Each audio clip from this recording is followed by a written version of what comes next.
My name is Dion, and I need to tell you about the night that changed everything I thought I knew about safety and isolation. This happened in November of 2018 when I was 25 years old and living alone in a small rental house deep in the mountains of eastern Kentucky. I had moved there 6 months earlier for work at one of the few remaining coal operations in the area, drawn by decent pay and the promise of peace and quiet after years of city life. I got the quiet all right. What I did not expect was how that same isolation could become my worst nightmare. The house I was renting sat on about 2 acres of heavily wooded land, about 12 miles outside of Hazard. It was a modest single-story structure built sometime in the 1960s, with white aluminum siding and a small covered porch facing the gravel driveway. The nearest neighbor was nearly a mile away, an elderly man named Earl, who kept to himself and rarely ventured out except to check his mail. The landlord had warned me that cell phone service was spotty at best, and the landline had been disconnected years ago. For someone looking to escape the constant connectivity of modern life, it seemed perfect. The house itself was simple but comfortable. A small living room connected to an even smaller kitchen, with 2 bedrooms and a single bathroom down a narrow hallway. The previous tenant had left behind some basic furniture, including a worn but serviceable sofa and a kitchen table with 2 chairs. I added my own belongings, mostly books and clothes, and managed to make the place feel somewhat like home. The only thing that bothered me was how dark it got at night. Without any streetlights or nearby houses, the darkness was absolute, the kind of black that seems to press against the windows like a living thing. For the first few months, I fell into a comfortable routine. I would leave for work before dawn, spend 10 hours operating heavy equipment at the mine, then return home as the sun was setting behind the mountains. Evenings were spent reading or watching whatever I could pick up on the old television antenna the landlord had rigged up. I slept well, exhausted from physical labor and lulled by the sounds of the forest settling around me. Life was simple and predictable, exactly what I'd been looking for. That all changed on a Tuesday night in mid-November. I had come home from work feeling particularly tired, having spent the day clearing a rock slide that had blocked one of the access roads. I heated up a can of soup for dinner, watched the news on one of the 3 channels I could receive, then decided to turn in early. It was just after 9 o'clock when I brushed my teeth and climbed into bed, looking forward to a full night of sleep before another long day at the mine. I was just beginning to drift off when I heard the sound of gravel crunching under tires in my driveway. My eyes snapped open immediately. I had not been expecting anyone, and visitors were rare, enough that they would have called ahead if the phone had been working. I lay still, listening carefully, wondering if I had imagined the sound. Sometimes the wind could cause branches to fall and create noises that sounded almost like footsteps or vehicles, especially when you were half asleep. Then I heard a car door slam shut. The sound was unmistakable and close, maybe 50 feet from my bedroom window. My heart began to pound as I realized that someone was indeed in my driveway, someone who had arrived without invitation at nearly 10 o'clock at night. I got out of bed quietly and moved to the window, carefully pulling back the curtain just enough to peer outside. The darkness was too complete to see anything clearly, but I could make out the dim outline of what looked like a pickup truck parked near my front porch. I could not see anyone moving around, but that only made me more nervous. Who would drive all the way out to my isolated house at this hour and then just sit in their vehicle? I stood at the window for several minutes, waiting and watching. The truck remained motionless, and I began to wonder if perhaps it was Earl from down the road, maybe having some kind of emergency with his own vehicle and needing help. But that did not make sense either. Earl was in his 70s and barely left his property, and if he needed help, he would have knocked on my door by now. Just as I was beginning to convince myself that I was overreacting, I heard footsteps on my front porch. The sound sent ice through my veins. These were not the casual footsteps of someone coming to ask for help. They were deliberate and careful, the footsteps of someone trying to move quietly. I heard the soft scrape of boots on the wooden boards, moving slowly from one side of the porch to the other. Whoever was out there was taking their time, perhaps looking through windows or checking doors. I moved away from the bedroom window and crept down the hallway toward the living room, trying to stay low and out of sight. The house was dark except for the faint glow of the clock on the microwave in the kitchen. I made it to the living room and positioned myself where I could see the front door without being visible from outside. The footsteps continued to move around the porch, and now I could hear other sounds. The soft squeak of someone testing the storm door. The gentle rattle of someone checking to see if the front door was locked. My heart was beating so hard, I was afraid whoever was outside might be able to hear it. I thought about what I should do. I had no phone to call for help, and the nearest neighbor was too far away to run to safely in the dark. My truck was parked next to the house, but I would have to go outside to reach it, and I had no idea if the person on my porch was armed or what their intentions were. My best option seemed to be to stay hidden and wait for them to leave. The testing of doors and windows continued for what felt like hours, but was probably only minutes. Whoever was out there was methodical, checking every possible entry point. They moved around to the side of the house, and I heard them try the kitchen window. Then they moved to the back, testing the rear door and the bedroom windows. I followed their progress by the sounds they made, staying as far from the windows as possible. Eventually, the sound stopped. I waited in the darkness, straining to hear any indication that the intruder had left. After about 10 minutes of silence, I began to hope that they had given up and gone away. Maybe they were just checking to see if anyone was home. And when they found the house secure, they had decided to move on to an easier target. I was wrong. The sound that shattered the silence was the unmistakable crash of breaking glass from the kitchen window. My blood turned to ice as I realized that whoever was outside had just broken into my house. I heard the sound of the window frame being forced open and the soft thud of someone climbing through the opening. They were inside now, moving carefully through my kitchen, and I was trapped in the living room with no way out. I pressed myself against the wall beside the doorway to the kitchen, hoping that the darkness would conceal me if the intruder came into the living room. I could hear them moving around in the kitchen, opening cabinet doors and drawers, searching for something. The sounds were careful and deliberate, suggesting that this was not a random act of desperation, but something planned and methodical. After several minutes in the kitchen, the intruder began to move toward the living room. I held my breath as I heard footsteps approaching the doorway where I was hiding. A beam of light suddenly cut through the darkness, the narrow beam of a small flashlight sweeping across the room. I pressed myself harder against the wall, trying to become invisible.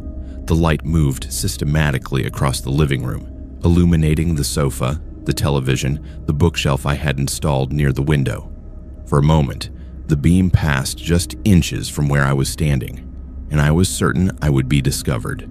But the intruder seemed more interested in searching for valuables than checking for people, and the light moved on without finding me. I could see now that the person with the flashlight was wearing dark clothing and appeared to be average height and build. They moved with confidence, suggesting they had done this before. They spent several minutes going through the living room, checking behind the television and inside the drawers of the end table. When they found nothing of interest, they began to move toward the hallway that led to the bedrooms. This was my chance. While they were distracted by searching the back of the house, I might be able to slip out the front door and escape to my truck. I waited until I heard them enter the first bedroom, then began to move as quietly as possible toward the front door. I had made it halfway across the living room when the floorboard under my left foot creaked loudly. The sound echoed through the house like a gunshot. Immediately, the searching sounds from the bedroom stopped, and I knew I had been discovered. I abandoned any attempt at stealth and ran for the front door, my bare feet slapping against the cold linoleum of the kitchen floor as I rushed past the broken window. Behind me, I could hear the intruder moving quickly through the house, apparently giving chase. I reached the front door and fumbled with the deadbolt, my hands shaking so badly I could barely turn the lock. The sound of running footsteps was getting closer, and I expected at any moment to feel hands grabbing me from behind. The lock finally turned, and I yanked the door open, bursting out onto the front porch. The cold November air hit my bare chest like a slap, but I barely noticed. I ran toward my truck, keys jingling in my hand, praying that it would start quickly. Behind me, I heard the storm door slam open as the intruder followed me outside. I reached my truck and threw myself into the driver's seat, immediately hitting the door locks. My hands were shaking so badly I could barely get the key into the ignition, and when I finally managed it, the engine turned over but did not catch. I tried again, pumping the gas pedal, and this time it started with a roar that sounded like salvation. I threw the truck into reverse and backed out of the driveway so quickly that gravel sprayed everywhere. In my rearview mirror, I could see a figure standing on my front porch, watching me leave. They made no attempt to follow or to hide, just stood there in the darkness as I fled. I drove straight to the state police post in Hazard, despite the fact that it was now nearly midnight. The trooper on duty listened to my story with professional concern and took down all the details, but he warned me that there was little they could do immediately. The location of my house made it difficult to respond quickly, and by the time they could get someone out there, any evidence would likely be gone. He promised to have a unit check on the property first thing in the morning and suggested I find somewhere else to stay for the night. I spent that night in a motel in Hazard, lying awake and replaying every detail of what had happened. The more I thought about it, the more questions I had.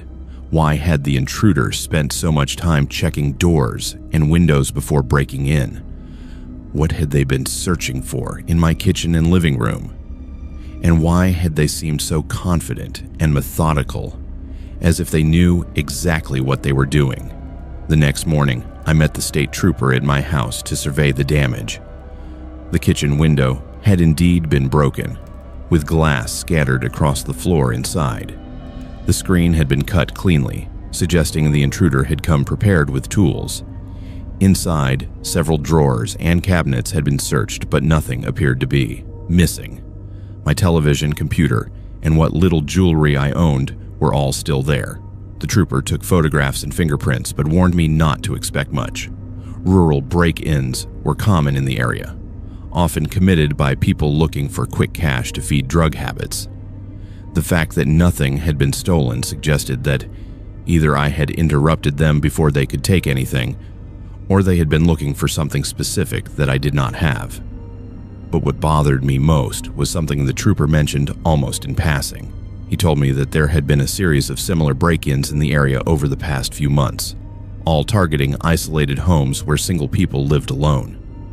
In each case, the intruder had spent considerable time checking the property before breaking in, and in several cases, nothing had been taken. The police suspected it might be the same person, someone who was casing homes and learning the habits of the residents. That piece of information sent a chill through me that had nothing to do with the November cold. The idea that someone had been watching my house, learning my schedule, planning when to strike, was more terrifying than a random break-in could ever be. It meant that I had been targeted, selected specifically because I lived alone in an isolated location where no one would hear me call for help.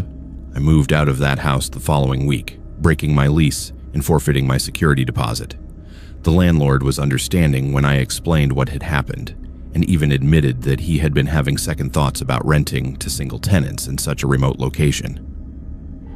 I found a new place closer to town, in a neighborhood with streetlights and nearby houses, and people who would notice if something was wrong. The state police never caught the person who broke into my house that night.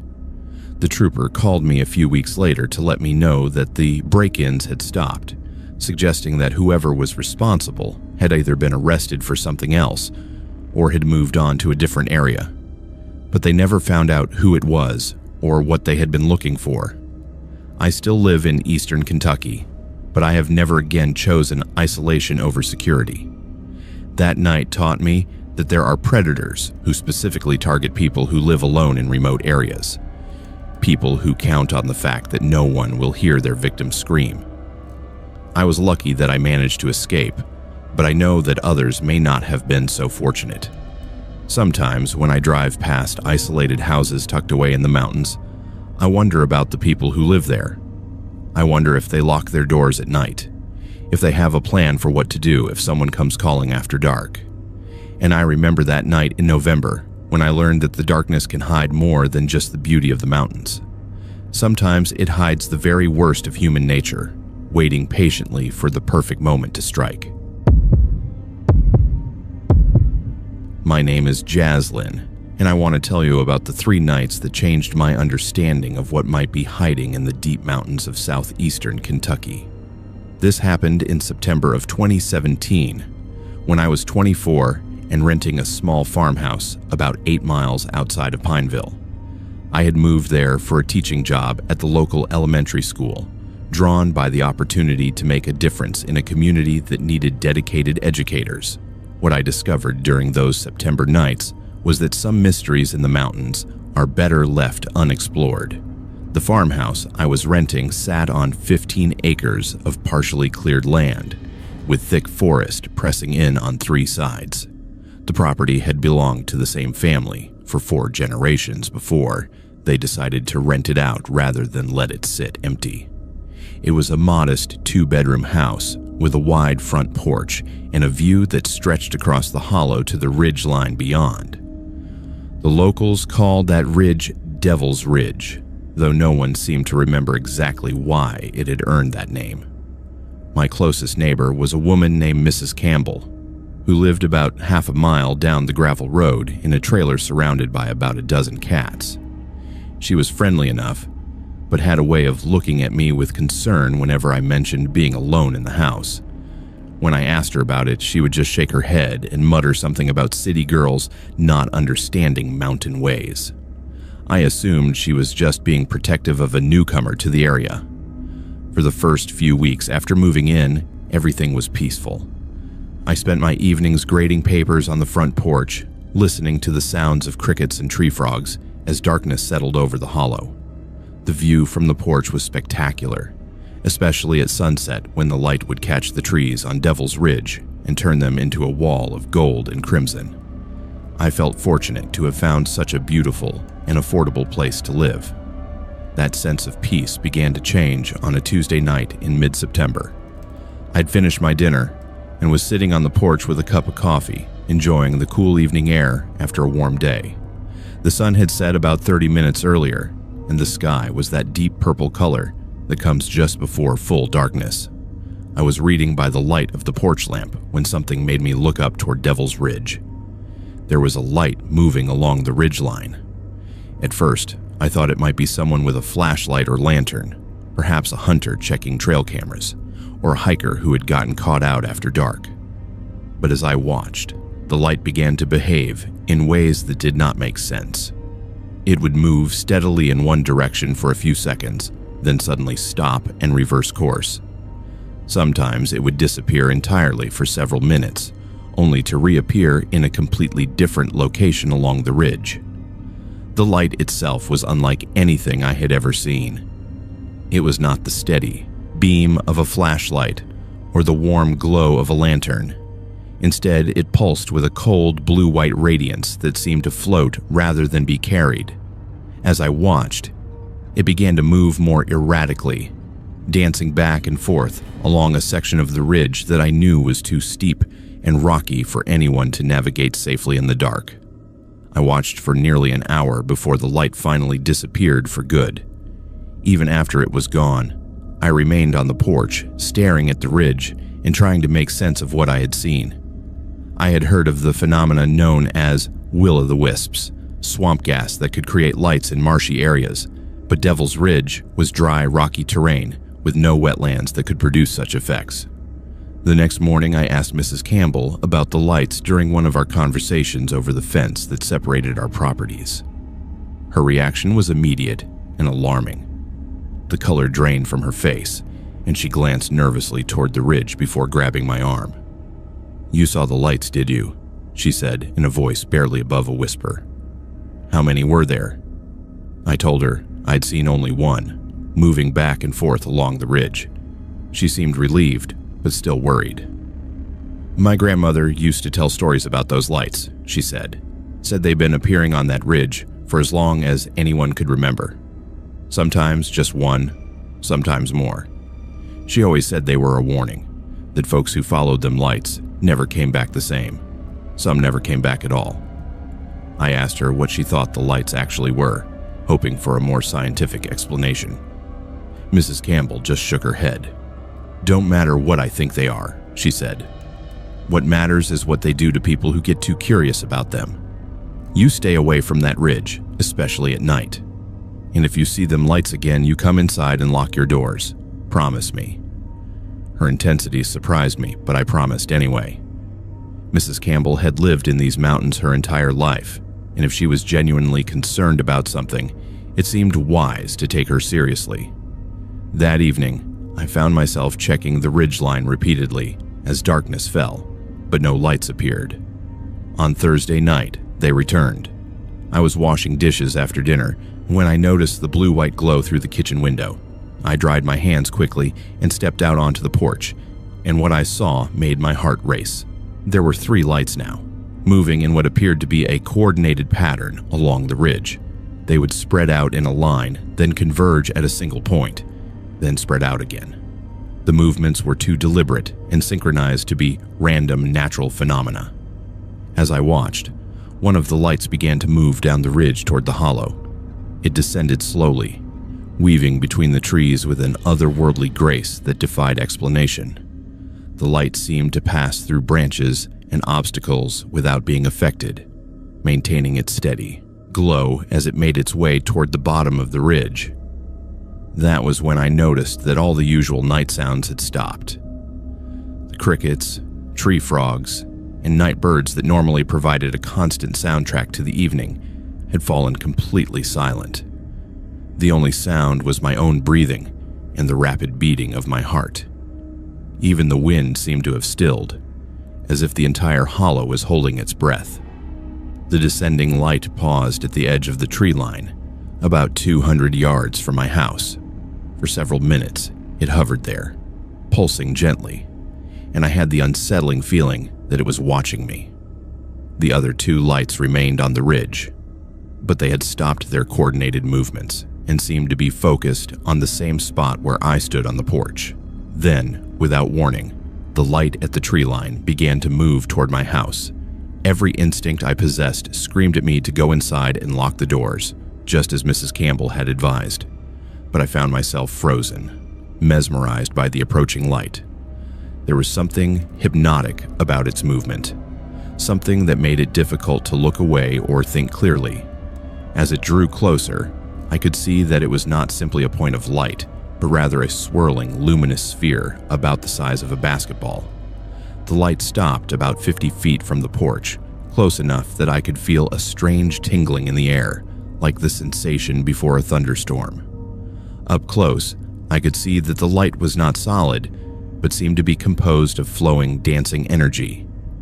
It pulsed with a rhythm that reminded me disturbingly of a heartbeat, and as I stared at it, I began to hear something that might have been whispers, though I could not make out any words.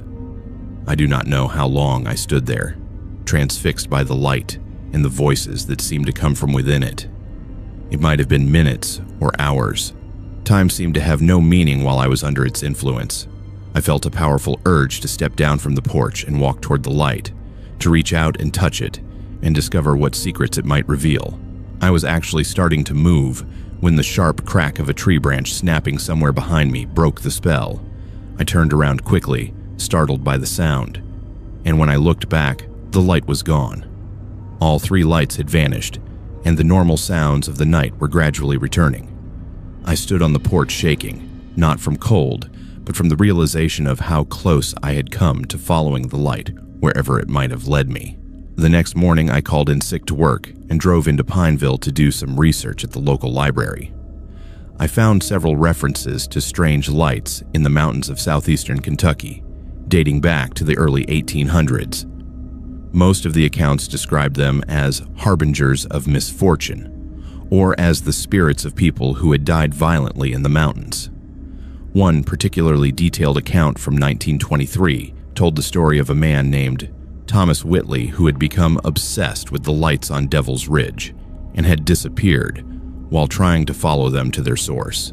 His body was never found, though search parties combed the ridge for weeks. More disturbing were the stories of people who had encountered the lights and returned, but changed. They described feeling drawn to the ridge at night, of hearing voices calling their names from the forest, of experiencing vivid dreams about walking through caves filled with blue light. Several had eventually moved away from the area, claiming they could no longer sleep peacefully while living so close to Devil's Ridge. That evening, I called Mrs. Campbell and asked if I could spend the night at her trailer. I told her I was having problems with the water heater, but I think she knew the real reason. She welcomed me without question, and as we sat on her small porch, drinking sweet tea, she told me more about her family's history with the lights. "My great-grandfather was one of the first settlers in this hollow," she said. "He used to say the lights were here when he arrived, and the Cherokee who lived here before him warned him about them, said they were doorways to somewhere else, somewhere people weren't meant to go. He never bothered them, and they never bothered him, but he always said the key was not to let curiosity get the better of you." She paused and looked toward my house across the field. "But every generation seems like someone gets too interested, tries to find out what they are. Most of the time, nothing good comes of it." I asked her if she had ever seen the lights herself, and she nodded. "Many times over the years, but I learned early to look the other way when they appear. Some mysteries are meant to stay mysteries, especially in these old mountains. There's things here that were old when the world was young, and they don't take kindly to being disturbed." I spent the next 2 weeks staying with Mrs. Campbell while I looked for a new place to live. During that time, the lights appeared on Devil's Ridge almost every night, sometimes one, sometimes several. Each time they appeared, I forced myself to go inside and busy myself with other activities, remembering Mrs. Campbell's warnings about curiosity.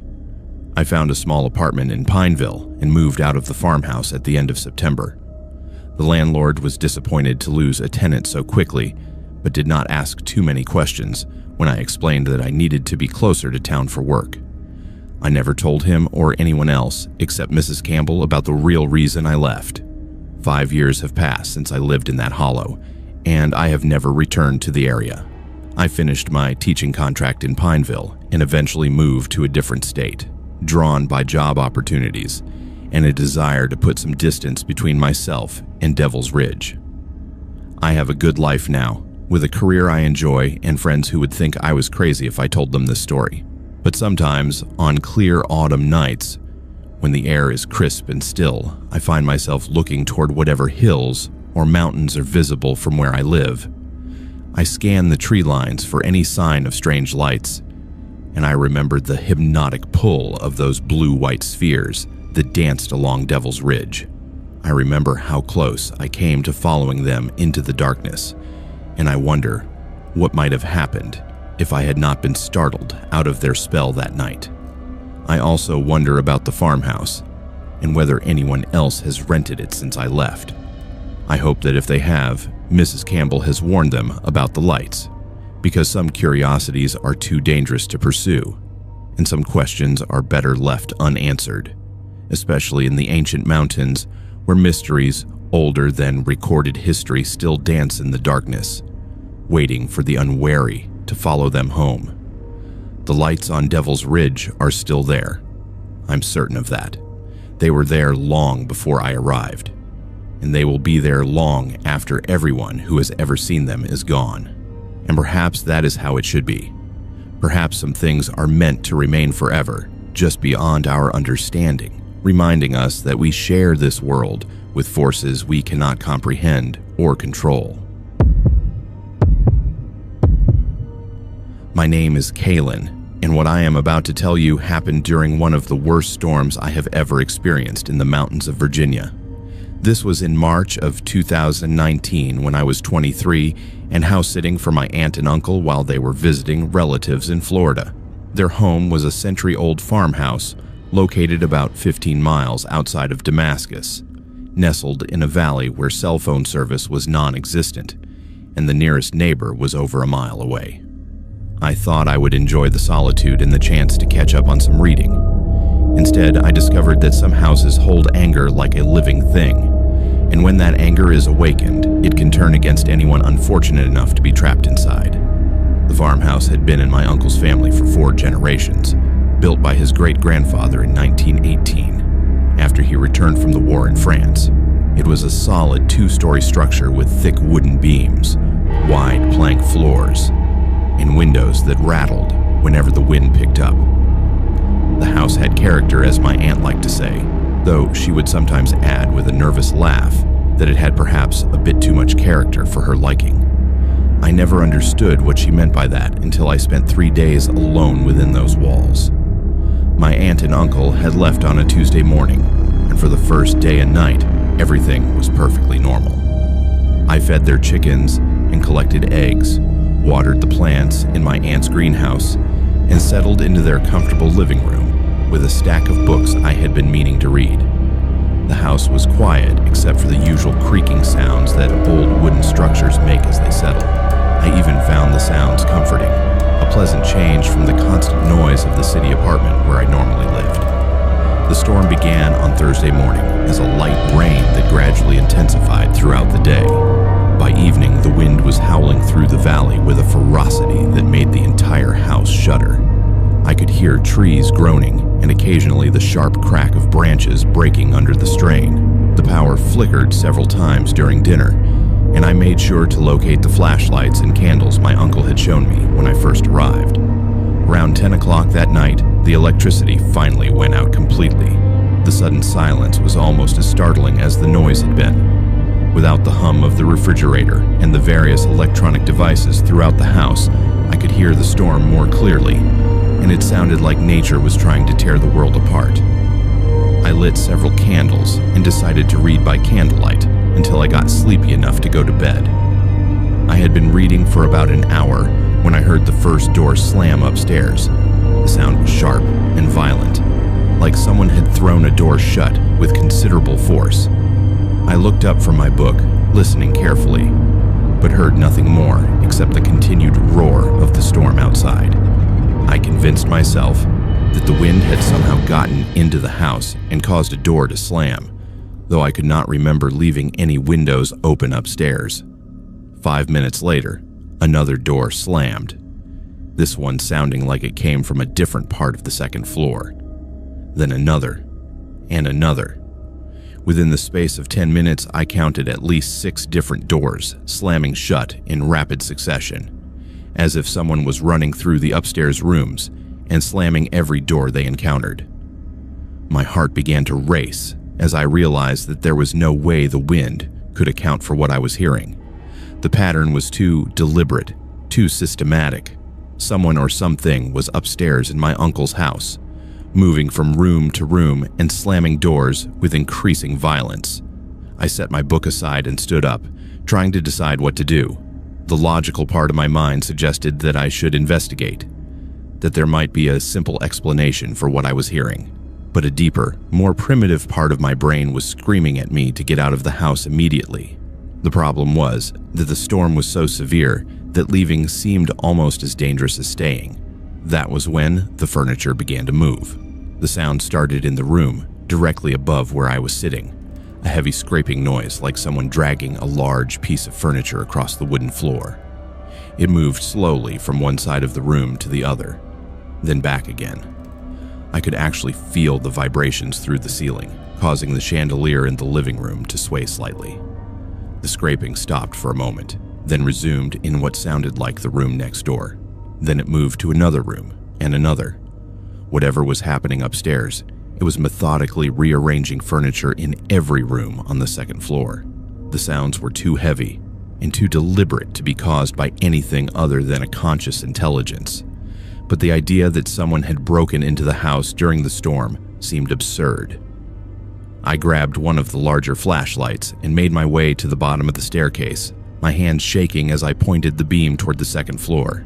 The sounds had stopped temporarily, and the house was eerily quiet except for the storm raging outside. I called out, asking if anyone was there, but received no response. As I stood at the bottom of the stairs, debating whether to go up and investigate, all hell broke loose. Every door on the second floor began slamming simultaneously, over and over again in a chaotic rhythm that made the entire house shake. The furniture scraping resumed in multiple rooms at once, creating a cacophony of noise that was somehow worse than the storm outside. I could hear what sounded like books being thrown, glass breaking, and heavy objects being hurled against walls. I backed away from the staircase, my flashlight beam dancing wildly as my hands trembled. Whatever was happening upstairs was not the work of an intruder or a natural phenomenon. It was something else entirely, something that seemed to be expressing rage through the systematic destruction of everything on the second floor. The violence above me continued for nearly 20 minutes before gradually subsiding. The doors stopped slamming, the furniture stopped scraping, and the house fell silent once again. I remained frozen in the living room, afraid to move or make any sound that might trigger another outburst. The candles I had lit earlier flickered in drafts I had not noticed before, casting dancing shadows on the walls that seemed to move with malevolent purpose. Just as I began to think the worst was over, I heard footsteps. They started at the far end of the upstairs hallway and moved slowly toward the staircase. These were not the heavy boots of an intruder, but something else, something that seemed to drag slightly with each step. The footsteps paused at the top of the stairs, and I had the terrifying sensation that someone was looking down at me, even though I could see nothing in the darkness above. Then the footsteps began to descend. Each step on the wooden staircase groaned under an invisible weight. I could track the progress of whatever was coming down those stairs by the sequence of creaks, each one bringing it closer to where I stood paralyzed in the living room. When the footsteps reached the bottom of the staircase, they paused again, and the temperature in the room seemed to drop by 20 degrees. The footsteps resumed, moving across the hardwood floor of the entrance hall toward the living room, where I waited. I could hear them clearly now, a slow, dragging gait that suggested something wrong with whatever was making them. As they drew closer, I began to smell something strange, a musty odor, like old clothes that had been stored in a damp basement for decades. I raised my flashlight and pointed it toward the entrance to the living room, but the beam revealed nothing. The footsteps continued to approach, and I could swear I felt a presence in the room with me, something cold and angry that had descended from the chaos upstairs to confront me directly. That was when the furniture in the living room began to move. The heavy oak coffee table in front of the sofa suddenly slid 6 feet to the left with a grinding scrape that made my teeth ache. The rocking chair in the corner began to rock violently back and forth, as if someone was sitting in it and pumping their legs with furious energy. The floor lamp beside my uncle's reading chair toppled over, crashing to the floor and shattering the bulb. I ran. I dropped the flashlight and bolted for the kitchen, hoping to reach the back door before whatever was in the house could stop me. Behind me, I could hear more furniture moving, more objects being thrown, and what sounded like books flying off shelves and hitting walls. The entire house seemed to have come alive with malevolent energy, and I was no longer welcome within its walls. I reached the back door and fumbled with the locks, my hands shaking so badly I could barely turn the deadbolt. The storm outside was still raging, but I no longer cared about the wind and rain. I needed to get out of that house before whatever was destroying it decided to turn its attention more directly toward me. The door finally opened, and I stumbled out onto the covered back porch. The wind immediately tried to knock me down, and the rain soaked through my clothes within seconds. But I'd never been so grateful to be outside in my life. Behind me, I could hear the sounds of destruction continuing inside the house, muffled now by the storm, but still audible. I made it to my car, which was parked beside the house near the kitchen door, and managed to get inside despite the wind trying to tear the door from my hands. The engine started on the first try, and I backed out of the driveway as quickly as I dared in the storm conditions. As I drove away, I could see lights flickering inside the house, impossible since the power was still out.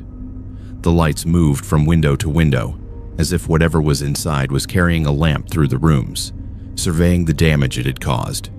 I drove through the storm to the nearest town and spent the rest of the night in a motel, unable to sleep and jumping at every sound. The next morning, when the weather had cleared, I called my uncle in Florida and tried to explain what had happened. He listened without interrupting, then sighed heavily and told me he was not entirely surprised.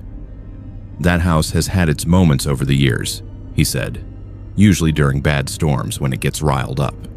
My grandfather used to say it was because of what happened there during the influenza pandemic in 1918. A lot of people died in that house, including some children. He always said their spirits never really left, and sometimes they get angry about being disturbed. He told me not to worry about going back to the house and that he would handle everything when they returned from their trip. He also mentioned that they had been thinking about selling the property anyway, that the house was getting too difficult to maintain and too unpredictable to live in safely. When I finally returned to collect my belongings 2 days later, accompanied by my uncle, we found the second floor in complete chaos.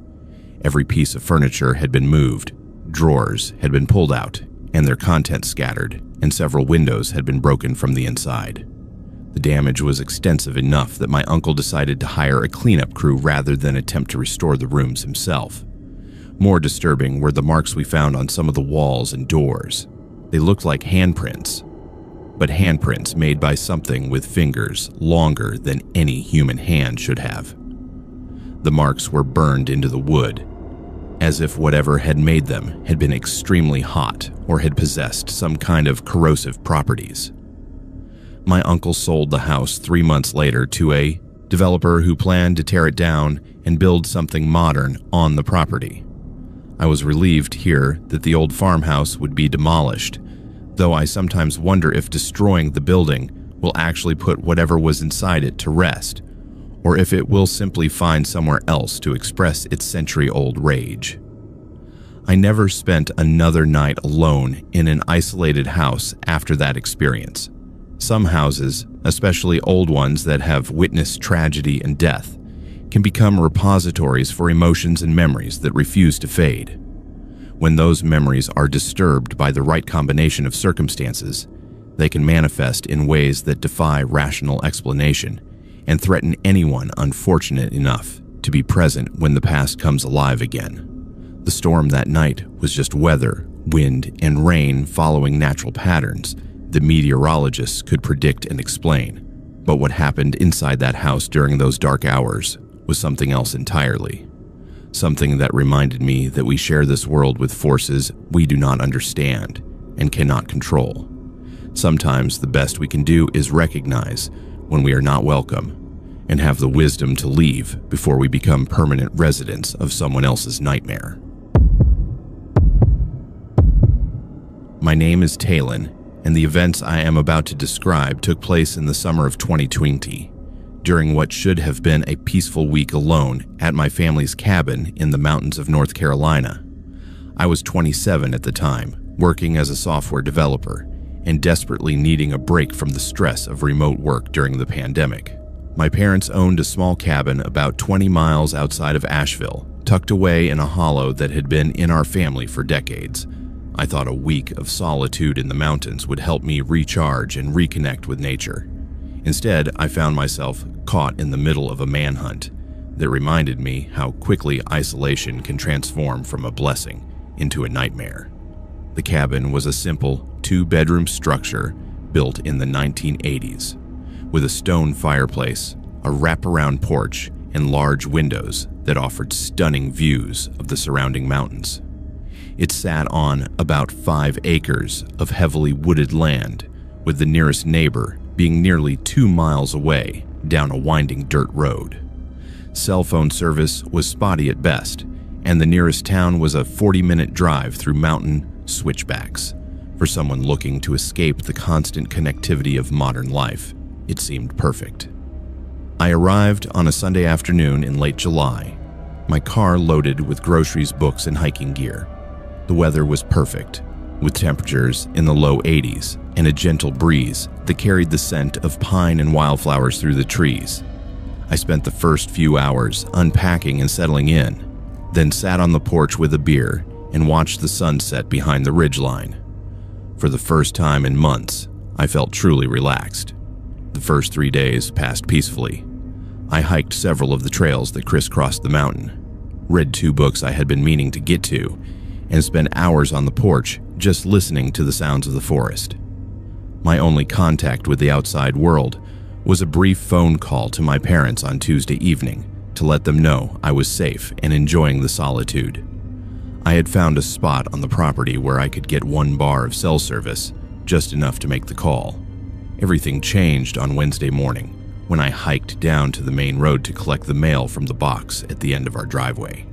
As I was walking back up the dirt road toward the cabin, I heard the sound of helicopters in the distance.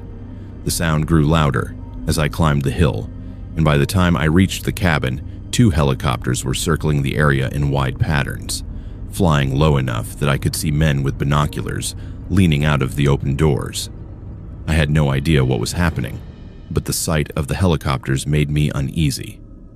I went inside and turned on the battery-powered radio my father kept on the kitchen counter, hoping to catch a news report that might explain the aerial activity. After several minutes of scanning stations, I found a local news broadcast that made my blood run cold.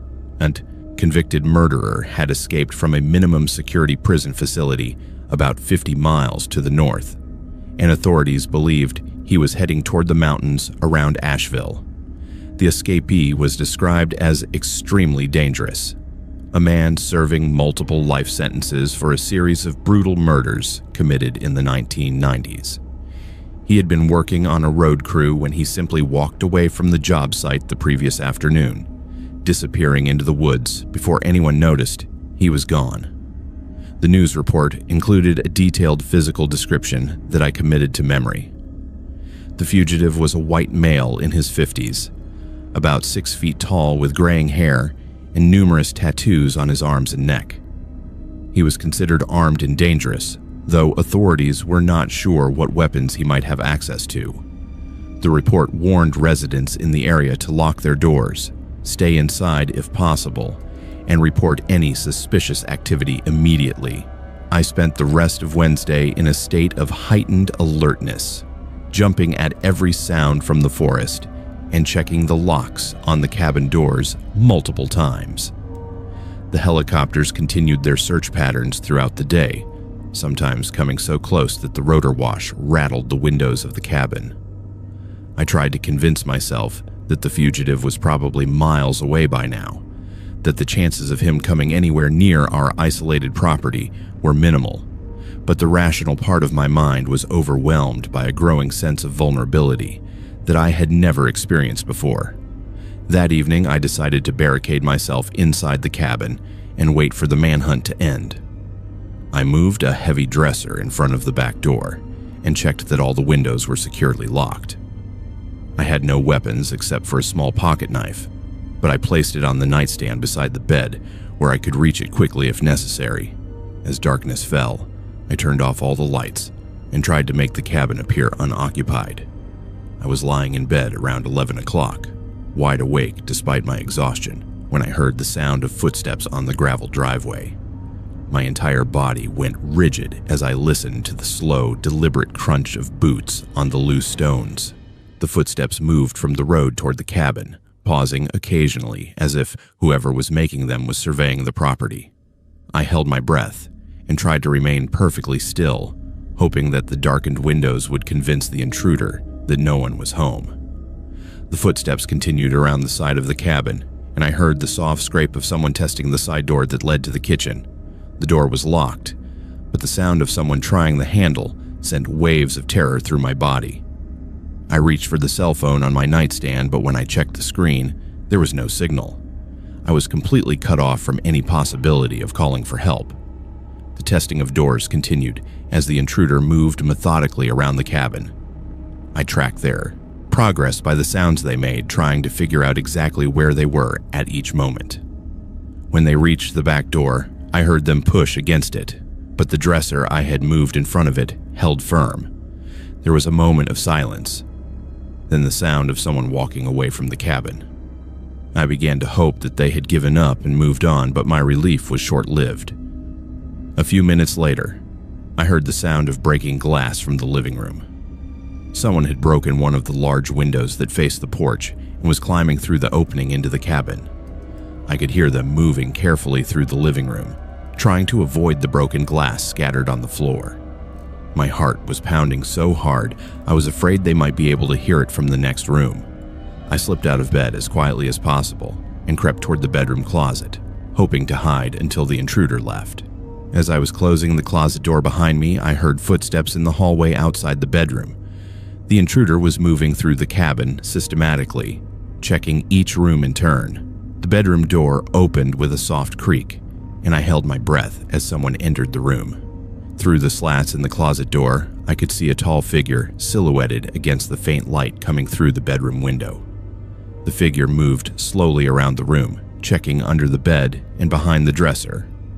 When they approached the closet, I pressed myself against the back wall and prepared for the worst. The closet door opened, and I found myself face to face with a man who matched the description I had heard on the radio. He was tall and lean, with graying hair and the hard, weathered face of someone who had spent years in prison. His arms were covered with the tattoos the news report had mentioned, including what looked like a spider web on his left elbow and a skull on his right forearm. For a moment, we just stared at each other in the dim light. I expected him to grab me or threaten me, but instead he put a finger to his lips in a gesture for silence. When he spoke, his voice was surprisingly calm. "Are you alone?" he asked quietly. I nodded, afraid that speaking would somehow make the situation worse. "Good," he said. "I'm not going to hurt you, but I need you to listen carefully. There are people looking for me, and they'll be here soon. When they come, you tell them you never saw me. You tell them someone broke in while you were sleeping and took some food and supplies, but you never saw who it was. Can you do that?" I nodded again, still too terrified to speak. He studied my face for a moment, as if trying to determine whether he could trust me. "I'm going to take some food and water from your kitchen, and then I'm going to disappear back into the mountains. If you call the police before morning, I'll know and I'll come back. But if you wait until morning and tell them what I just told you to say, you'll never see me again. Understood?" "Yes," I managed to whisper.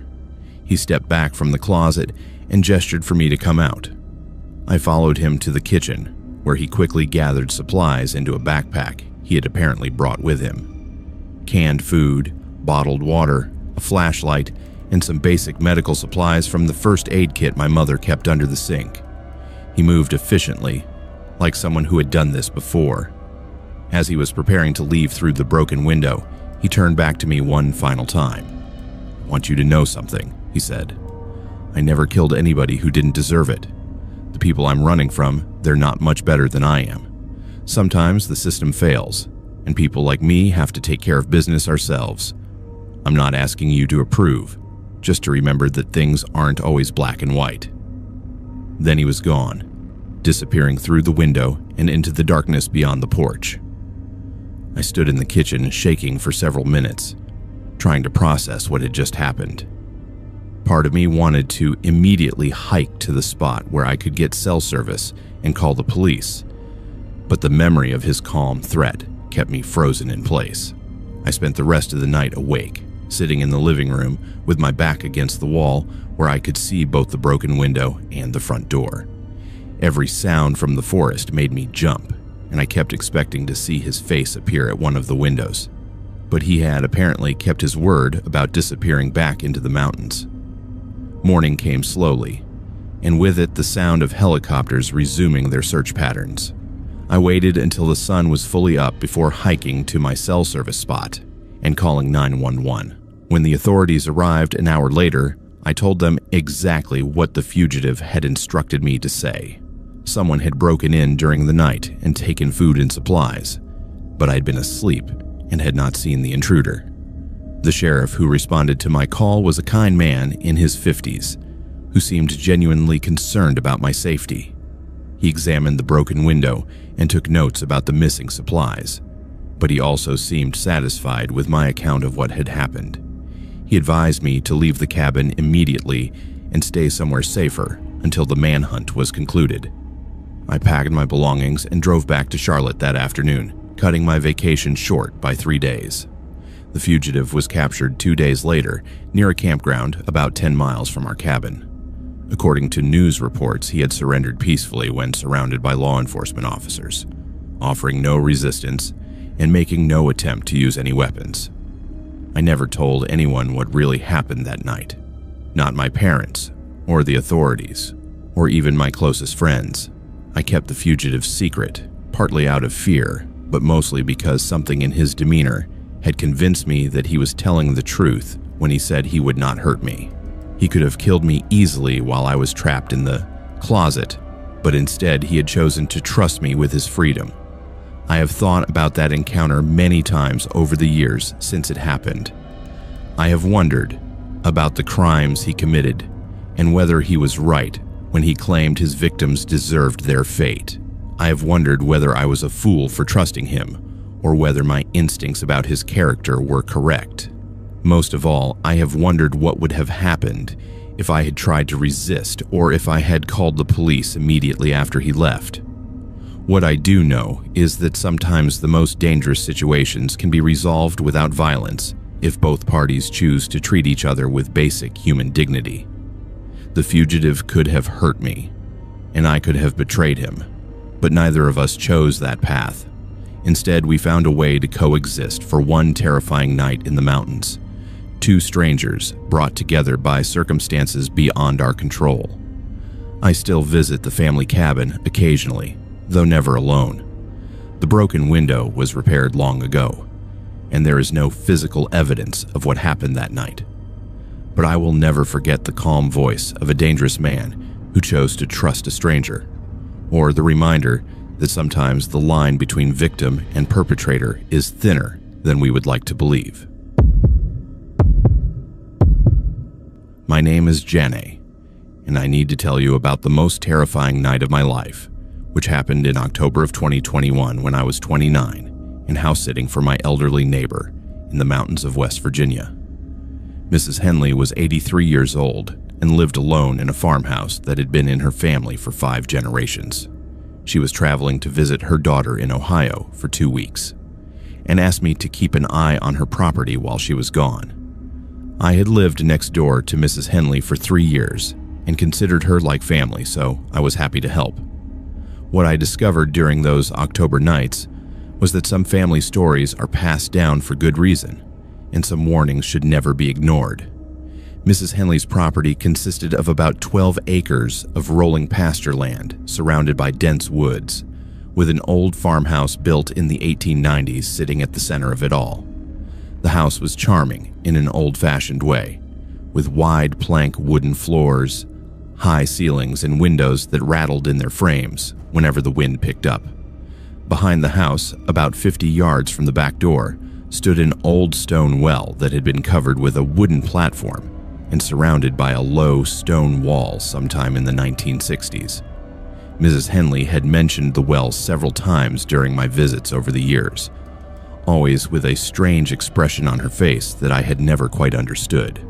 She would talk about how her grandfather had filled it in after her aunt disappeared back in 1952, how the family had always avoided the area around it, and how she sometimes heard strange sounds coming from that direction on quiet nights. I had always assumed she was just sharing old family folklore, the kind of stories that accumulate around old properties over the decades. On the day Mrs. Henley left for Ohio, she walked me through the house and showed me where everything was located. As we stood in the kitchen looking out the back window toward the well, she suddenly grabbed my arm with surprising strength. "Promise me something, dear," she said, her voice unusually serious. "Promise me you will not go near that well while I'm gone, especially not at night, and especially not if you hear anything coming from that direction." I asked her what she meant, but she just shook her head and repeated her request for a promise. The intensity in her eyes convinced me that this was important to her, so I agreed. As she was getting into her daughter's car to leave, she rolled down the window and said one more thing that stuck with me. "If you hear someone calling your name from outside after dark, do not answer. Do not even look out the windows. Some voices should never be acknowledged." For the first week, everything was peaceful. I fell into a comfortable routine of feeding Mrs. Henley's chickens, watering her plants, and spending my evenings reading in her cozy living room. The house felt safe and welcoming, filled with the accumulated warmth of decades of family life. I slept well in the guest bedroom and enjoyed the quiet solitude of the countryside. That all changed on a Tuesday night during the second week of October. I had finished my dinner and was washing dishes in the kitchen when I heard something that made me pause with my hand still in the soapy water. It was a voice, faint but unmistakable, calling my name from somewhere outside the house. "Janae," the voice called, drawn out and melodic. "Janae, come here." I dried my hands on a dish towel and moved to the kitchen window, but the yard was dark except for the pale glow of the porch light. I could not see anyone outside, but the voice came again, clearer this time. "Janae, I need your help. Come outside." The voice was coming from the direction of the old well. It sounded like a woman, middle-aged, with a quality that was both familiar and completely foreign. Something about it made my skin crawl, but I also felt a strange compulsion to respond, to go outside and see who was calling me. Then I remembered Mrs. Henley's warning about not answering voices that called from outside after dark. I stepped away from the window and tried to convince myself that I had imagined the whole thing, that it was just the wind, or perhaps an animal in the woods that had created sounds resembling speech. But the voice came again, and this time it was closer to the house. "Janae, please. I'm hurt. I need help." Every instinct told me that someone was genuinely in distress and needed assistance, but Mrs. Henley's warning held me back. I stood in the kitchen, torn between the desire to help and the growing certainty that something was very wrong with the situation. The voice had moved closer, but I had not heard any footsteps or other sounds that would indicate a person walking across the yard. Over the next hour, the voice continued to call my name at irregular intervals. Sometimes it sounded desperate and pleading, claiming to be injured and needing help. Other times, it was more insistent, almost demanding that I come outside. What disturbed me most was how the voice seemed to know things about me that a stranger should not know. "Janae, I know you're in there," the voice said. "I know you're listening to me. I know you want to help people. That is why Mrs. Henley trusts you. How could someone outside know about my relationship with Mrs. Henley? How could they know that I had a tendency to help others, sometimes to my own detriment?" The voice was using information about me to make its pleas more convincing, and that realization filled me with dread. As the night wore on, the voice became more aggressive and less human-sounding. The melodic quality faded, replaced by something harsh and grating that hurt my ears. The words became harder to understand, as if whoever was speaking was no longer fully in control of human speech. "Janae," it rasped, "come to the well. Come down to me. I've been waiting so long." That was when I understood what Mrs. Henley had been trying to warn me about. The voice was not coming from someone standing in the yard. It was coming from the well itself, from something that had been trapped down there since Mrs. Henley's aunt had disappeared in 1952. Something that knew my name and wanted me to join it in whatever dark space existed beneath the wooden platform. I turned off all the lights in the house and moved to the front bedroom, as far from the well as possible. But even there, I could still hear the voice calling to me, growing more insistent and angry as the hours passed. Sometimes it sounded like one person, sometimes like multiple voices speaking in unison. The words became increasingly threatening as it became clear that I was not going to respond. "You cannot ignore me forever, Janae," the voice said sometime after midnight. "I know where you live. I know where you work. I know all about you." The threats continued until dawn, when the voice finally fell silent with the first rays of sunlight. I had not slept at all, had spent the entire night pressed against the headboard of the guest bed, waiting for morning to come and end the nightmare. When the sun was fully up, I cautiously looked out the windows and saw that the yard appeared normal, with no sign that anyone had been outside during the night. I called Mrs. Henley that morning, using the number her daughter had given me for emergencies. When I described what had happened, there was a long silence on the other end of the line. "I was afraid of that," she finally said. "It has been quiet for so many years that I hoped it was finally over.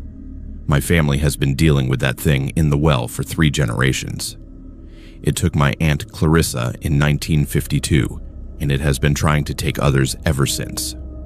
She told me the full story then, the story she had never shared with anyone outside the family. Her Aunt Clarissa had been 28 years old when she disappeared, a school teacher who lived alone in the farmhouse while taking care of their aging grandfather. One morning, the grandfather had found her bedroom empty and the back door standing open.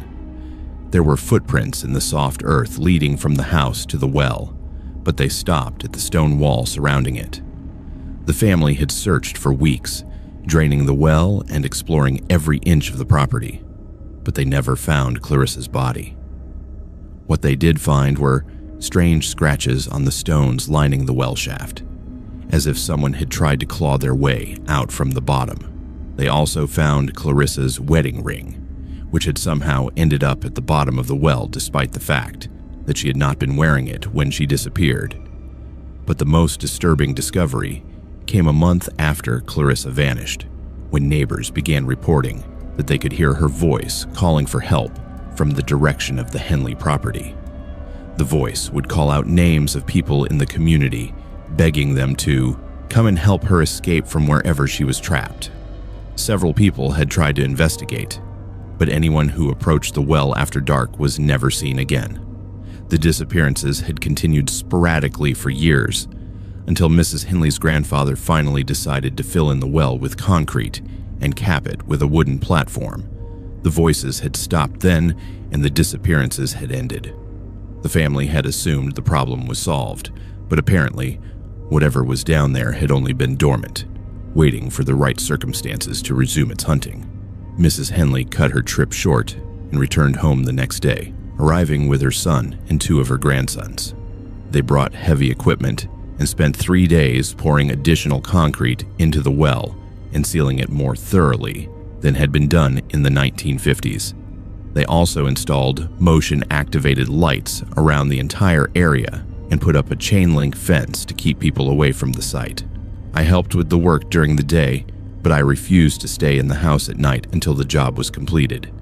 Even during daylight hours, I could sometimes hear faint sounds coming from beneath the wooden platform. Sounds like someone scratching at stone or calling out in a voice too muffled to understand clearly. On the final day of the project, as we were installing the last section of fence, Mrs. Henley's grandson asked her why they did not just have the platform removed so they could see what was actually down there.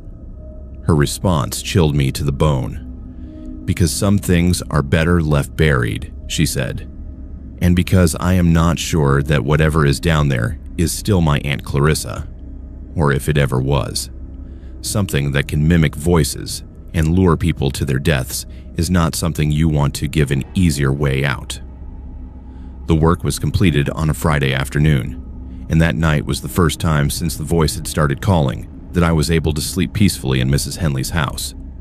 The yard remained quiet, with no voices calling from the direction of the well. The additional concrete and fencing seemed to have contained whatever had been trying to escape. Mrs. Henley and I never spoke about the incident again after that week, though I noticed that she avoided looking toward the back of her property and had her bedroom moved to the front of the house. She sold the property 6 months later and moved into a retirement community in town, claiming that she was getting too old to maintain such a large place by herself.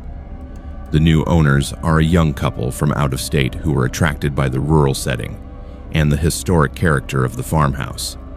I have not told them about the well or about what happened during those October nights. Part of me thinks they have a right to know, but another part of me believes that some knowledge is too dangerous to share.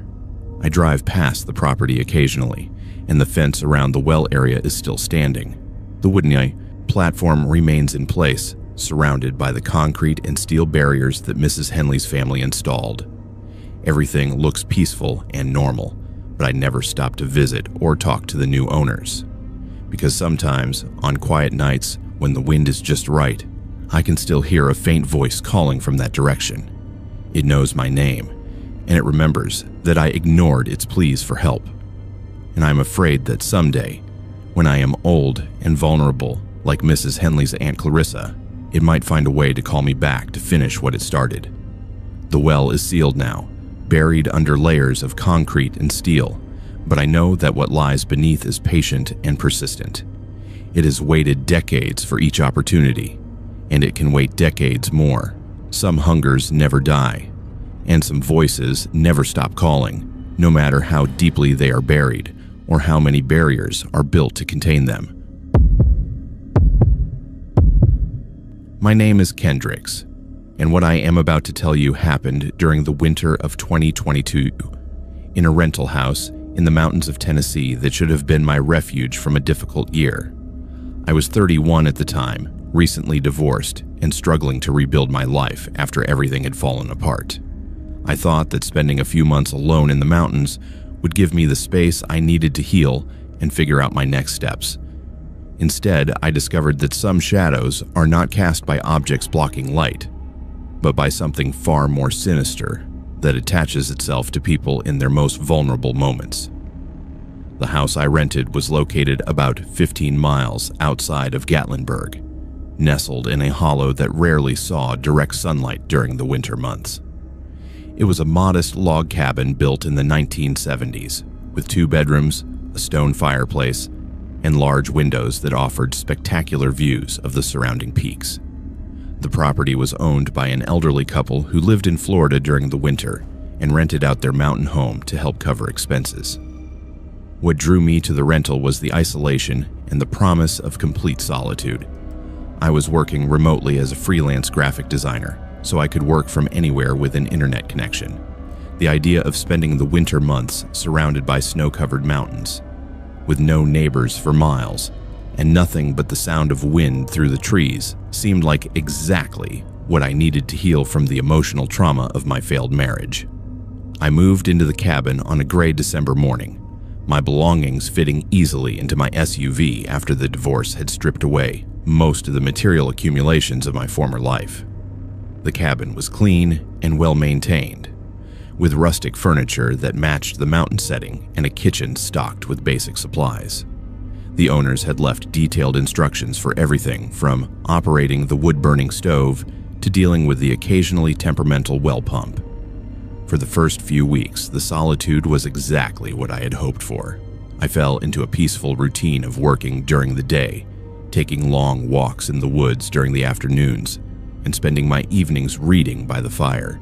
The winter landscape was breathtaking, with snow-covered evergreens and ice-covered streams that looked like something from a postcard.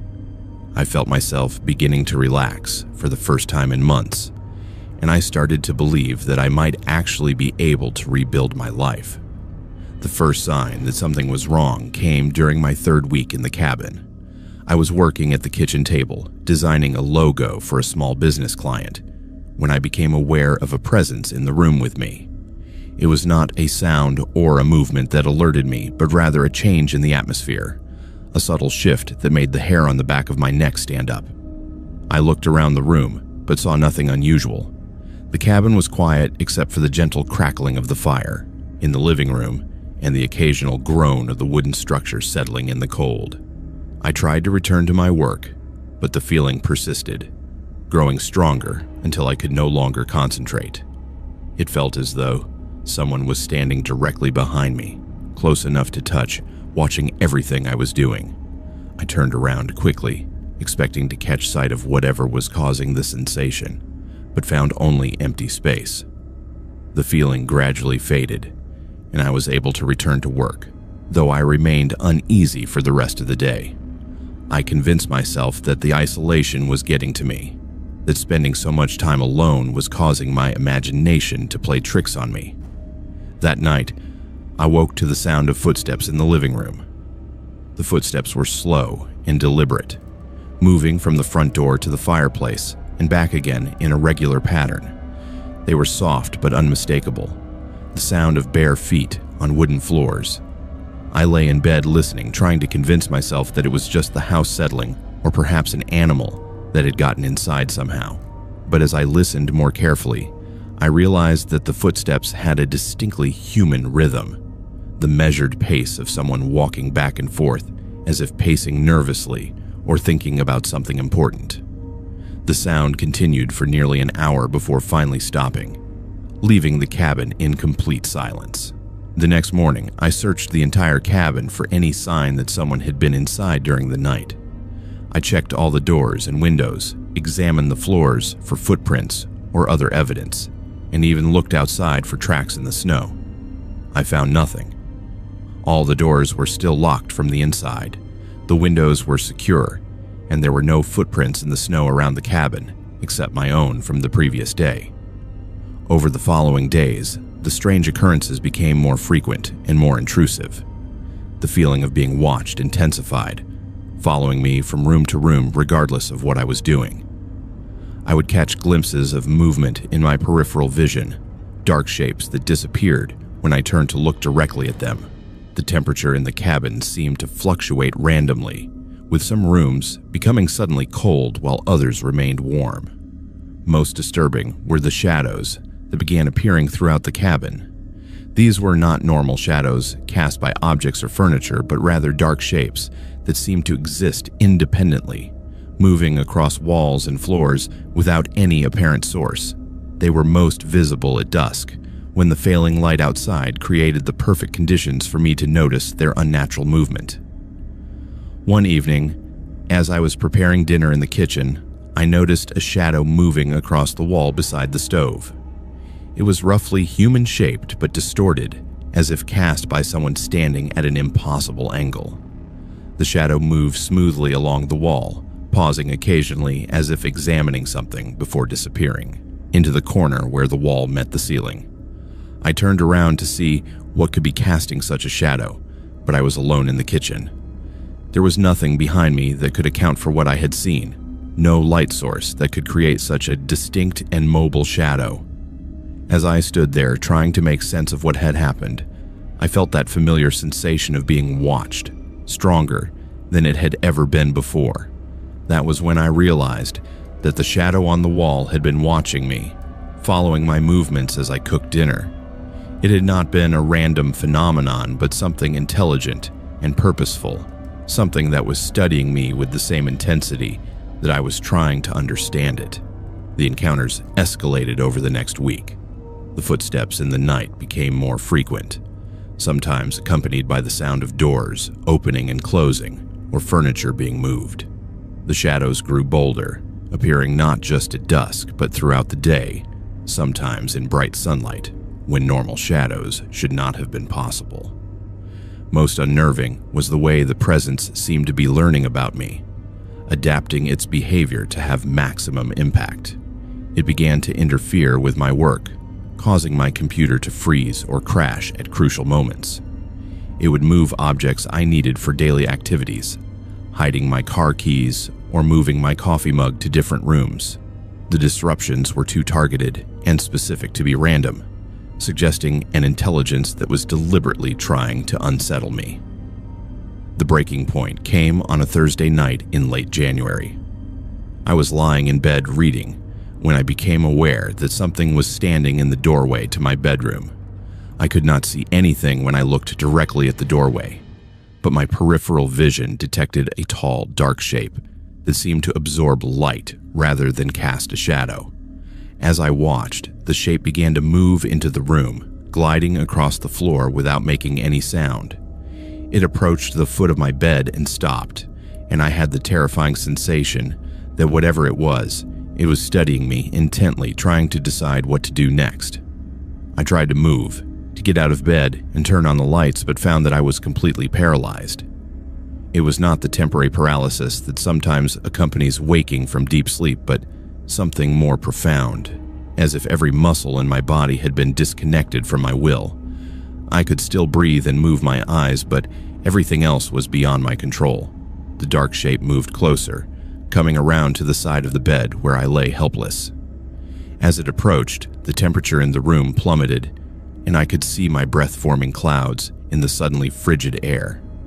I tried to scream, to call out for help, but no sound would come from my throat. Then, without warning, the presence was gone. The temperature returned to normal, the paralysis lifted, and I was alone in the bedroom once again. But something had changed. I could feel that whatever had been watching me, whatever had been learning about me over the past weeks, had made some kind of decision about our relationship. From that night forward, the presence became more aggressive and more personal in its harassment. It would whisper my name when I was alone, always from a direction where nothing was visible. It began to mimic sounds from my past, playing recordings of my ex-wife's voice, or recreating conversations we had shared during happier times. The psychological torture was more effective than any physical attack could have been. I realized that the thing in the cabin was not just a random haunting or a residual energy from some past tragedy. It was something that fed on human misery and vulnerability, something that had recognized my emotional state and chosen me as a target. The isolation and depression that had driven me to the mountains had made me perfect prey for whatever this entity was. I tried to leave several times, but each attempt was thwarted by circumstances that seemed too coincidental to be natural. My car would not start, or the mountain roads would be blocked by fallen trees, or sudden storms would make driving dangerous. It became clear that whatever was in the cabin did not want me to leave, that it had found something in me that it wanted to keep. The final confrontation came on a Sunday night in early February. I was packing my belongings, determined to abandon the rental and forfeit my deposit rather than spend another night in the cabin, when the presence revealed itself more fully than it ever had before. Every light in the cabin went out simultaneously, leaving me in complete darkness.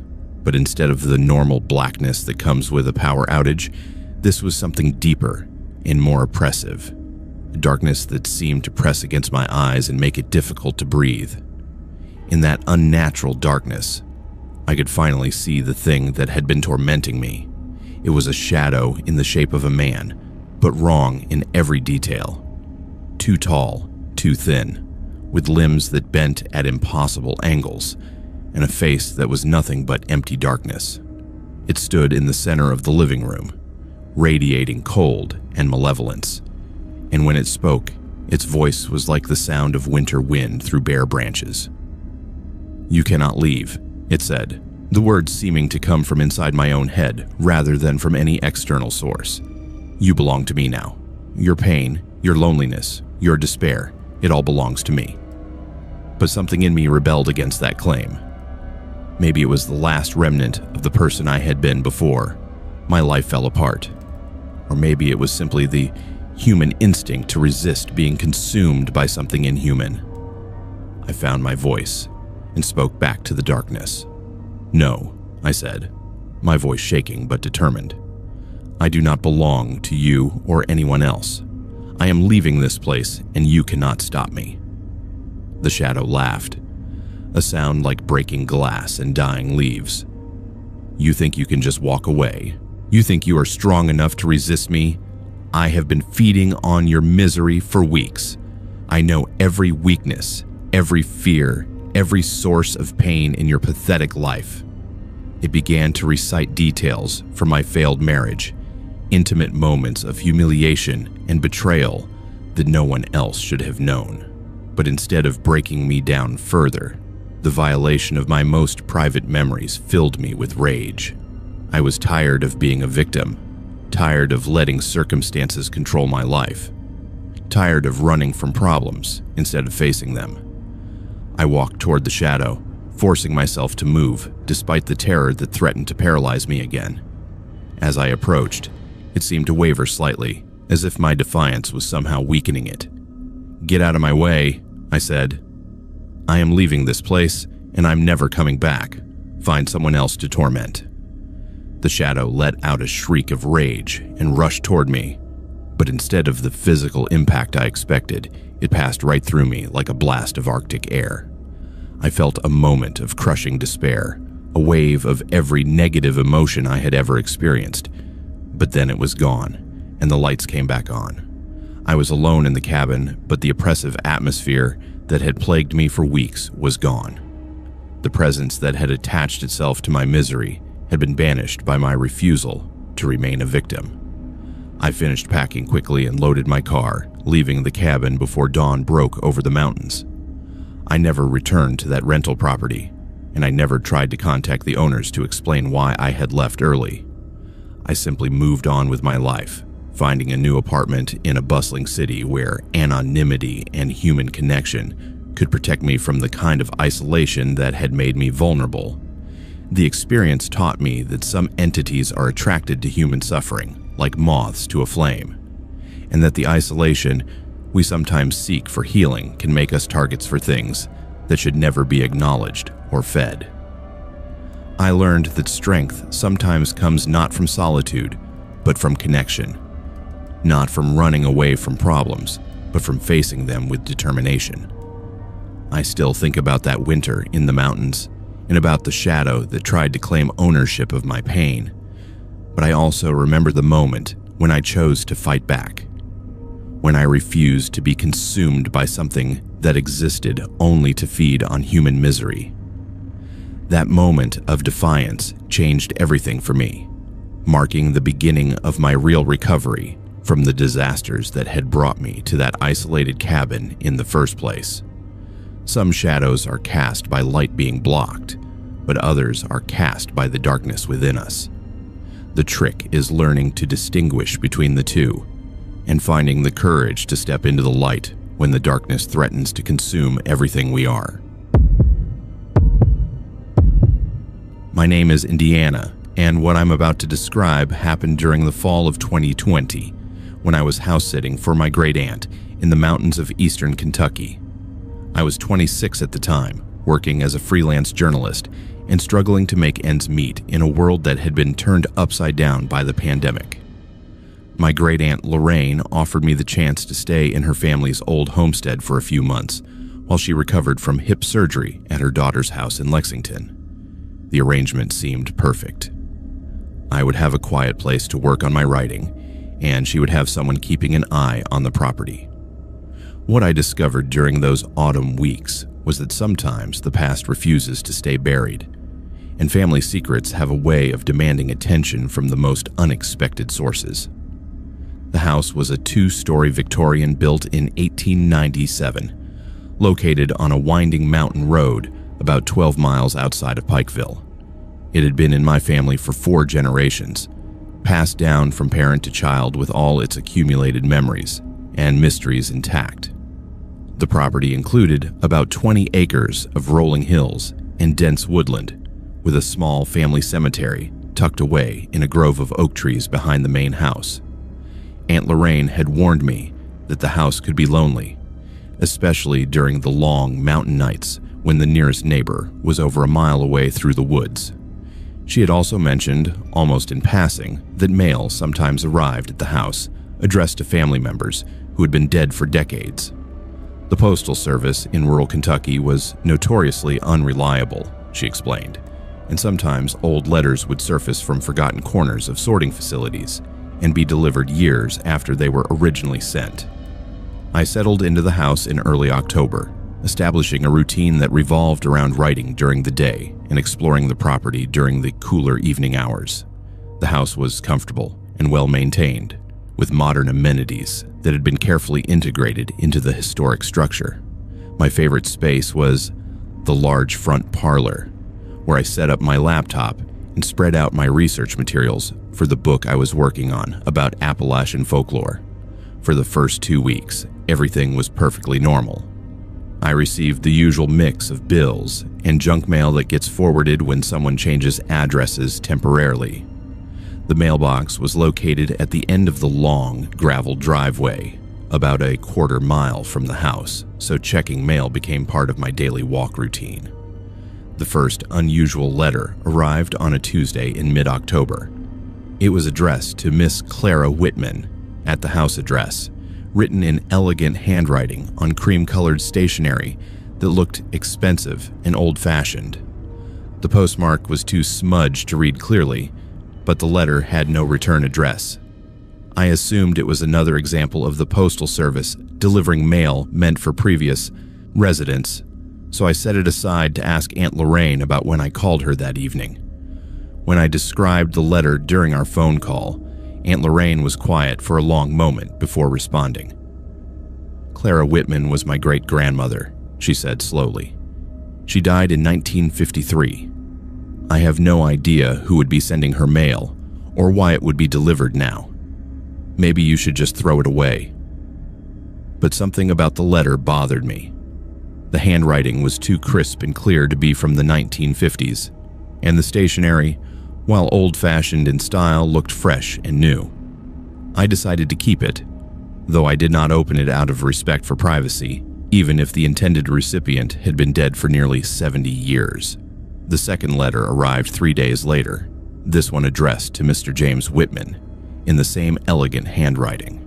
James had been Clara's husband, according to family stories Aunt Lorraine had shared over the years. He had died in a mining accident in 1949, 4 years before his wife. Again, there was no return address and an illegible postmark. That evening, I called Aunt Lorraine again to report the second letter. Her reaction was more concerned this time. "Indiana, this is getting strange," she said. "Nobody has lived in that house with the last name Whitman since my grandmother died in 1971. And these people you are getting letters for died decades before that. Someone is playing some kind of sick joke. Or..." She trailed off without finishing the thought. I pressed her to tell me what she was thinking, and after some hesitation, she shared a family story I had never heard before.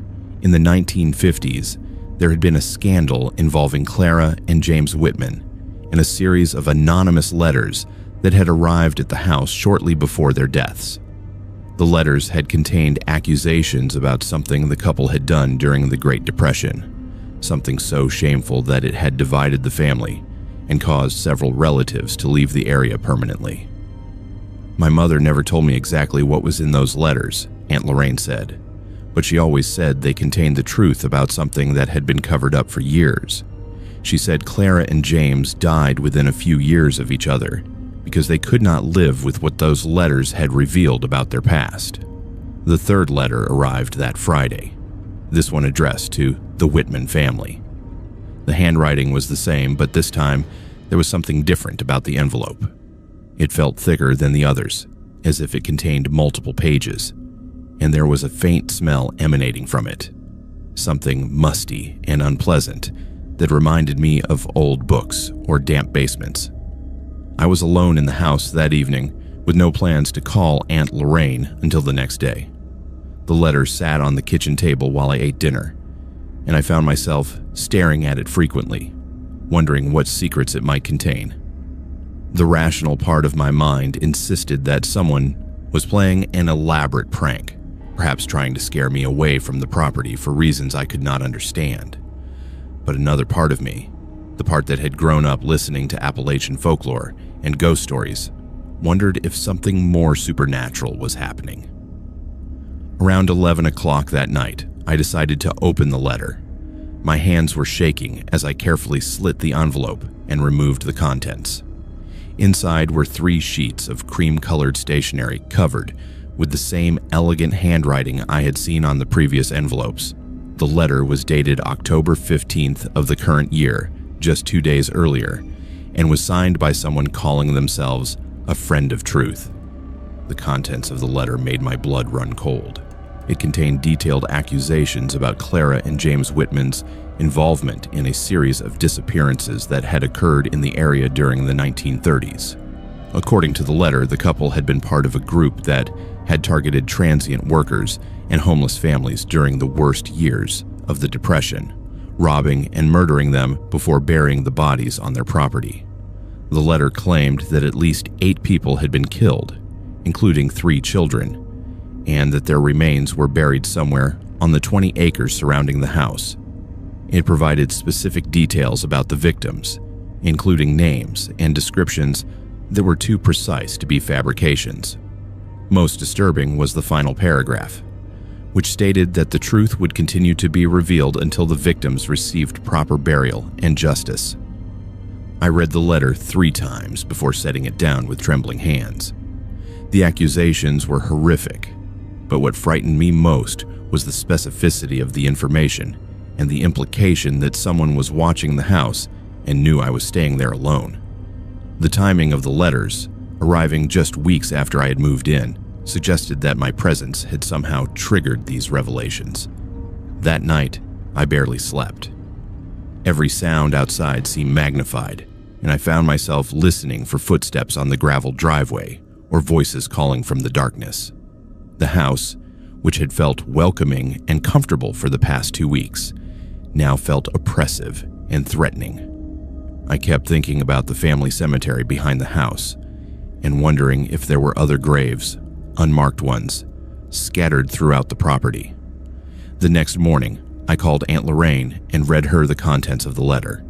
Her reaction was a mixture of shock, fear, and something that might have been recognition. "Oh my God," she whispered when I finished reading. "Some of those names, I've heard them before.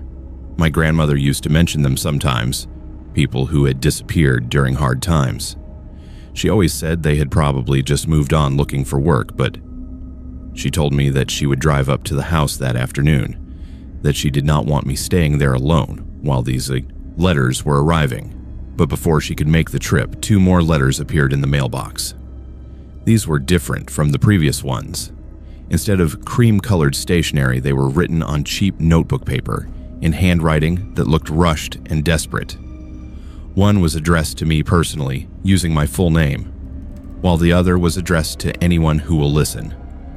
The letter addressed to me contained a plea from someone claiming to be one of the victims mentioned in the previous correspondence. The writing was erratic and difficult to read, but the message was clear. The spirits of the murdered families were trapped on the property and could not rest until their remains were properly buried and their story was told to the world. The second letter contained a crude map of the property with several locations marked with X's. According to the accompanying text, these were the burial sites of the victims. The letter urged whoever found it to contact law enforcement and have the sites excavated. When Aunt Lorraine arrived that afternoon, she took one look at the new letters and insisted that we call the sheriff's department immediately. The deputy who responded was a young man named Collins, who listened to our story with professional skepticism until he saw the letters himself. The level of detail and the specific accusations were serious enough to warrant investigation, regardless of their supernatural origins. Over the next week, the sheriff's department brought in cadaver dogs and ground-penetrating radar to search the areas indicated on the map. What they found confirmed the worst aspects of the accusations contained in the anonymous letters. The remains of 6 individuals, including 2 children, were discovered buried in shallow graves scattered around the property. The forensic investigation revealed that the remains were consistent with the time period mentioned in the letters, and several personal items found with the bodies matched descriptions of missing persons reports from the 1930s. The case became a major news story, with headlines about Appalachian murder, mystery solved by anonymous letters. But the most disturbing discovery was not the graves themselves, but what investigators found when they searched the house more thoroughly. Hidden in a sealed space behind a false wall in the basement were dozens of personal belongings that had clearly been taken from victims: jewelry, photographs, identification papers, and other mementos that the killers had apparently kept as trophies. Among these items was a journal written by James Whitman that detailed the murders and provided a clear motive. The couple had been stealing money and valuables from vulnerable people during the Depression, killing them when robbery alone was not enough to ensure their silence. The journal also revealed that other family members had been aware of the crimes and had helped cover them up, explaining the family divisions that had persisted for generations. The letters stopped arriving after the bodies were discovered and given proper burial in the town cemetery. I stayed in the house for another month while the investigation was completed, but the atmosphere had changed completely. The oppressive feeling that had developed after the first letters arrived was gone, replaced by a sense of peace that I had not expected. Aunt Lorraine decided to sell the property rather than continue living with the knowledge of what had happened there. The house was eventually purchased by a developer who tore it down and built a modern subdivision on the site. The family cemetery was preserved and maintained, and a small memorial was erected for the victims whose remains had finally been laid to rest. I never discovered who had sent those letters, despite extensive investigation by both law enforcement and my own journalistic curiosity. The handwriting analysis was inconclusive, and no physical evidence linked any living person to the correspondence. The Postal Service had no record of the letters being processed through normal channels, adding another layer of mystery to an already supernatural situation. What I do know is that the letters accomplished exactly what they claimed to intend. They revealed a long-buried truth and ensured that forgotten victims received justice and proper burial. Whether they were sent by someone with inside knowledge of the family's dark history or by forces beyond normal human understanding, they served as a reminder that some secrets are too terrible to remain hidden forever. The experience changed my relationship with family history and made me more aware of how the crimes and tragedies of previous generations can continue to influence the present in ways we might never expect. It also taught me that sometimes the most important stories are the ones that people have tried hardest to forget, and that truth has a way of demanding attention no matter how many years have passed or how deeply it has been buried. I used the research from this experience to write several articles about unsolved crimes in Appalachian communities, and eventually turned it into a book about how family secrets can persist across generations. The book was well received, but I never mentioned the supernatural aspects of how the information was revealed, knowing that most readers would find that part of the story too unbelievable to accept. But I know what I experienced during those autumn weeks in my great-aunt's house, and I know that sometimes the dead find ways to communicate with the living when justice has been too long delayed. The letters that arrived in my mailbox were not just pieces of paper with ink on them, but messages from people who had been silenced by violence and forgotten by history, demanding that their stories finally be told. My name is Jay Lynn, and what I experienced during the winter of 2021 in the mountains of North Carolina changed everything I thought I knew about what might be sharing our world with us. I was 28 at the time, working as a wildlife photographer, and renting a small cabin about 20 miles outside of Boone while I documented the region's winter bird populations. The isolation was perfect for my work, with miles of untouched forest and mountain streams that attracted a variety of species. What I discovered during those cold February nights was that some creatures in the mountains do not appear in any field guide, and some encounters leave questions that can never be answered. The cabin I rented sat on the edge of a large meadow surrounded by dense forest, with the Blue Ridge Parkway visible as a thin line winding along the distant ridges. The property belonged to a retired park ranger named Bill Morrison, who lived in the main house about half a mile down a gravel road. He had built the rental cabin as a source of extra income after his retirement, positioning it to take advantage of the spectacular mountain views while maintaining complete privacy for his guests. Bill had mentioned during our initial conversation that the area was home to black bears, mountain lions, and the occasional elk, but he assured me that wildlife encounters were rare if I followed basic precautions about food storage and made noise while hiking. He also mentioned, almost as an afterthought, that some locals claimed to have seen strange animals in the area over the years, but he dismissed these reports as misidentifications of known species by inexperienced observers. I settled into the cabin in early February, establishing a routine that revolved around early morning and late afternoon photography sessions, when the light was best for capturing bird behavior. The meadow in front of the cabin was a hub of activity, with various species of songbirds, woodpeckers, and raptors providing excellent subjects for my work.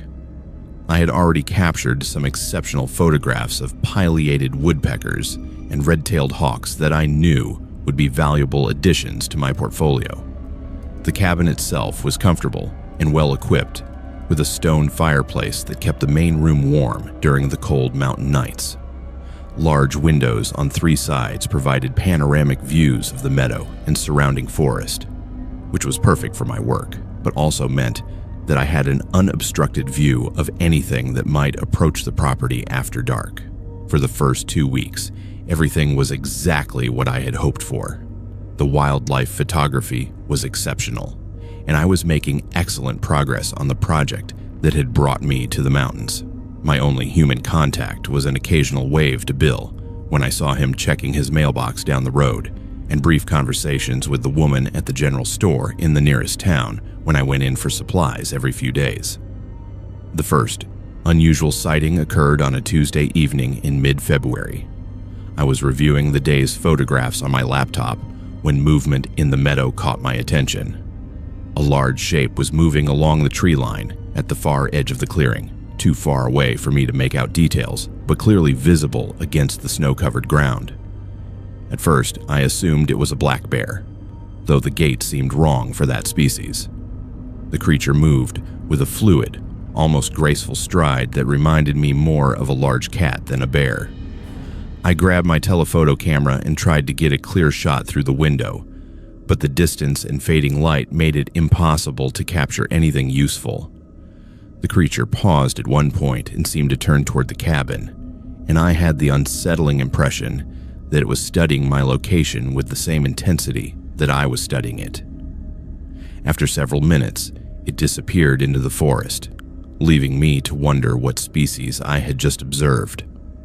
That night, I researched the wildlife known to inhabit the North Carolina mountains, paying particular attention to large mammals that might match what I had seen. Mountain lions were extremely rare in the region, but not impossible, and the size and movement pattern I had observed could potentially match that species. Black bears were more common, but did not typically display the fluid gait I had witnessed. The second sighting occurred 3 nights later, and this time I was better prepared. I had set up my camera equipment near the window and was ready when the creature appeared again at the tree line. Through the telephoto lens, I was able to observe details that filled me with confusion and growing unease. The creature was roughly the size of a large dog or small bear, but its proportions were unlike any animal I had ever seen. The body was lean and muscular, covered in dark fur that seemed to absorb light rather than reflect it. The limbs were longer than they should have been for the size of the torso, and the way they bent as the creature moved suggested joint structures that did not match any known mammal. Most disturbing was the head, which appeared elongated and narrow, with ears that were positioned too high and too far back. Even through the telephoto lens, I could not make out facial features clearly, but the overall shape was wrong in ways that made my photographer's eye, trained to notice details and proportions, deeply uncomfortable. I managed to capture several photographs before the creature again disappeared into the forest, but when I reviewed them on my camera's display screen, I was disappointed to find that none showed the details I had observed through the lens. The images were blurry and indistinct, showing only a dark shape against the snow that could have been almost anything. Over the following week, I saw the creature 4 more times, always at dusk, always moving along the tree line at the edge of the meadow. Each sighting lasted only a few minutes, but I began to notice patterns in its behavior that suggested intelligence rather than simple animal instinct. The creature seemed to be studying the cabin and my daily routines. It would appear when I was visible through the windows, particularly when I was working at my computer or preparing dinner in the kitchen. It never approached closer than the tree line, but it would position itself where it had a clear view of my activities and remain motionless for long periods, apparently watching. Most unnervingly, it seemed to time its appearances to coincide with moments when I was alone and most vulnerable. It never appeared when Bill drove past on his way to town, or when delivery trucks came up the road, or during the brief periods when hikers were visible on the distant trails. It only showed itself when I was completely isolated, as if it understood the difference between solitude and genuine loneliness. I tried repeatedly to photograph the creature with better results, using different lenses and camera settings, but every image came out blurred or distorted in ways that defied explanation. The creature was clearly visible to my naked eye and through camera lenses, but something about it seemed to resist being captured on digital media. After 2 weeks of regular sightings, I decided to contact Bill and ask if he had ever seen anything similar on his property. His reaction to my description was immediate and concerning. "You need to be very careful," he said, his voice taking on a seriousness I had not heard before. "What you're describing sounds like something we used to get reports about when I was still working for the Park Service. We always told people it was probably a bear or a mountain lion seen under poor lighting conditions, but..." He paused and seemed to be debating whether to continue. But there were too many reports over the years, and too many details that did not match any known species. The Cherokee who lived in this area before European settlement had stories about creatures like what you are describing. They called them shadow walkers, things that were neither fully animal nor fully spirit, but something in between.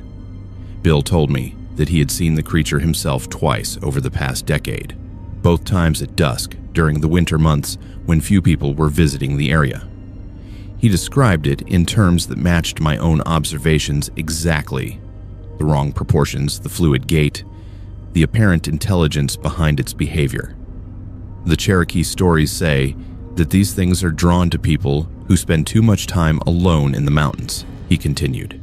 They feed on isolation and loneliness, growing stronger as they watch and learn about their chosen targets.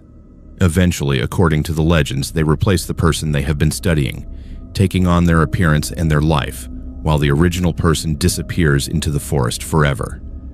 I asked him if he believed the legends were true, and his answer chilled me. "I believe that there are things in these old mountains that we do not understand and probably never will. Whether you call them shadow walkers or cryptids or something else entirely does not matter. What matters is that they are real and they are dangerous to people who ignore the warnings." That night, I made the decision to cut my stay short and return home earlier than planned. But as I was packing my equipment and preparing to leave the next morning, I discovered that the creature had other plans. I woke before dawn to the sound of something moving around the cabin. At first, I thought it might be a raccoon or other small animal investigating the garbage area, but as I listened more carefully, I realized that the sounds were coming from multiple directions simultaneously. Something was circling the cabin, moving in a pattern that suggested deliberate surveillance rather than random animal behavior. I looked out the bedroom window and saw nothing in the pre-dawn darkness, but I could hear footsteps on the gravel driveway, on the wooden deck, and even what sounded like someone testing the door handles. The sounds continued for nearly an hour, stopping only when the first rays of sunlight began to illuminate the meadow. When I finally worked up the courage to go outside and investigate, I found footprints in the snow around the cabin that defied easy explanation. They were roughly the size and shape of bare human feet, but elongated and narrow, with what appeared to be claw marks at the tips of the toes. The prints circled the cabin multiple times, approaching within a few feet of the windows and doors before retreating to the tree line. Most disturbing was a set of prints that led up onto the deck and stopped directly in front of the large window where I normally sat to work. The creature had apparently stood there for an extended period, close enough to look directly into the cabin and observe everything inside. The thought that it had been watching me sleep, separated only by a thin pane of glass, filled me with a terror unlike anything I had ever experienced. I loaded my car as quickly as possible and drove away from the cabin that morning, not even stopping to return the key to Bill or explain my sudden departure. As I was driving down the mountain road, I caught a glimpse in my rearview mirror of a dark shape standing at the tree line behind the cabin, watching my departure with what seemed like disappointed patience. I never returned to finish the photography project that had brought me to the North Carolina mountains. The images I had captured during my stay were among the best of my career, but I could never bring myself to look at them without remembering the creature that had watched me take them. Eventually, I deleted the entire collection, preferring to lose the work rather than keep reminders of those February nights. Bill called me several weeks later to ask if I was all right and whether I planned to return to complete my rental agreement. I told him about the final night and the footprints I had found, and his response confirmed my decision to stay away. "You did the right thing by leaving when you did," he said. "I found more of those tracks around the property after you left, and they continued to appear for several days. Whatever that thing is, it was not finished with you yet. I think it was planning something for your last night here." I have never spoken publicly about what I experienced during that winter in the mountains, knowing that most people would dismiss the story as the product of isolation and an overactive imagination. But I know what I saw, and I know that there are creatures in the ancient mountains that exist outside our understanding of the natural world. The experience changed my approach to wildlife photography, making me more cautious about extended periods of isolation in remote areas. I still work in wild places, but never alone, and never for more than a few days at a time. Some discoveries are too dangerous to pursue, and some creatures are better left unobserved and undocumented. I often wonder if the thing at the tree line is still watching Bill's property, waiting for the next solitary visitor to study and potentially replace. I wonder if other people have had similar encounters in those mountains, and whether they were as fortunate as I was to recognize the danger and time to escape.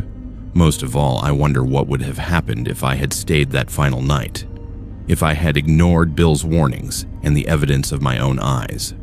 Would I still be myself, or would something else now be living my life while I wandered the forests as a shadow of my former self, forever trapped between the world of the living and the realm of whatever exists beyond our understanding?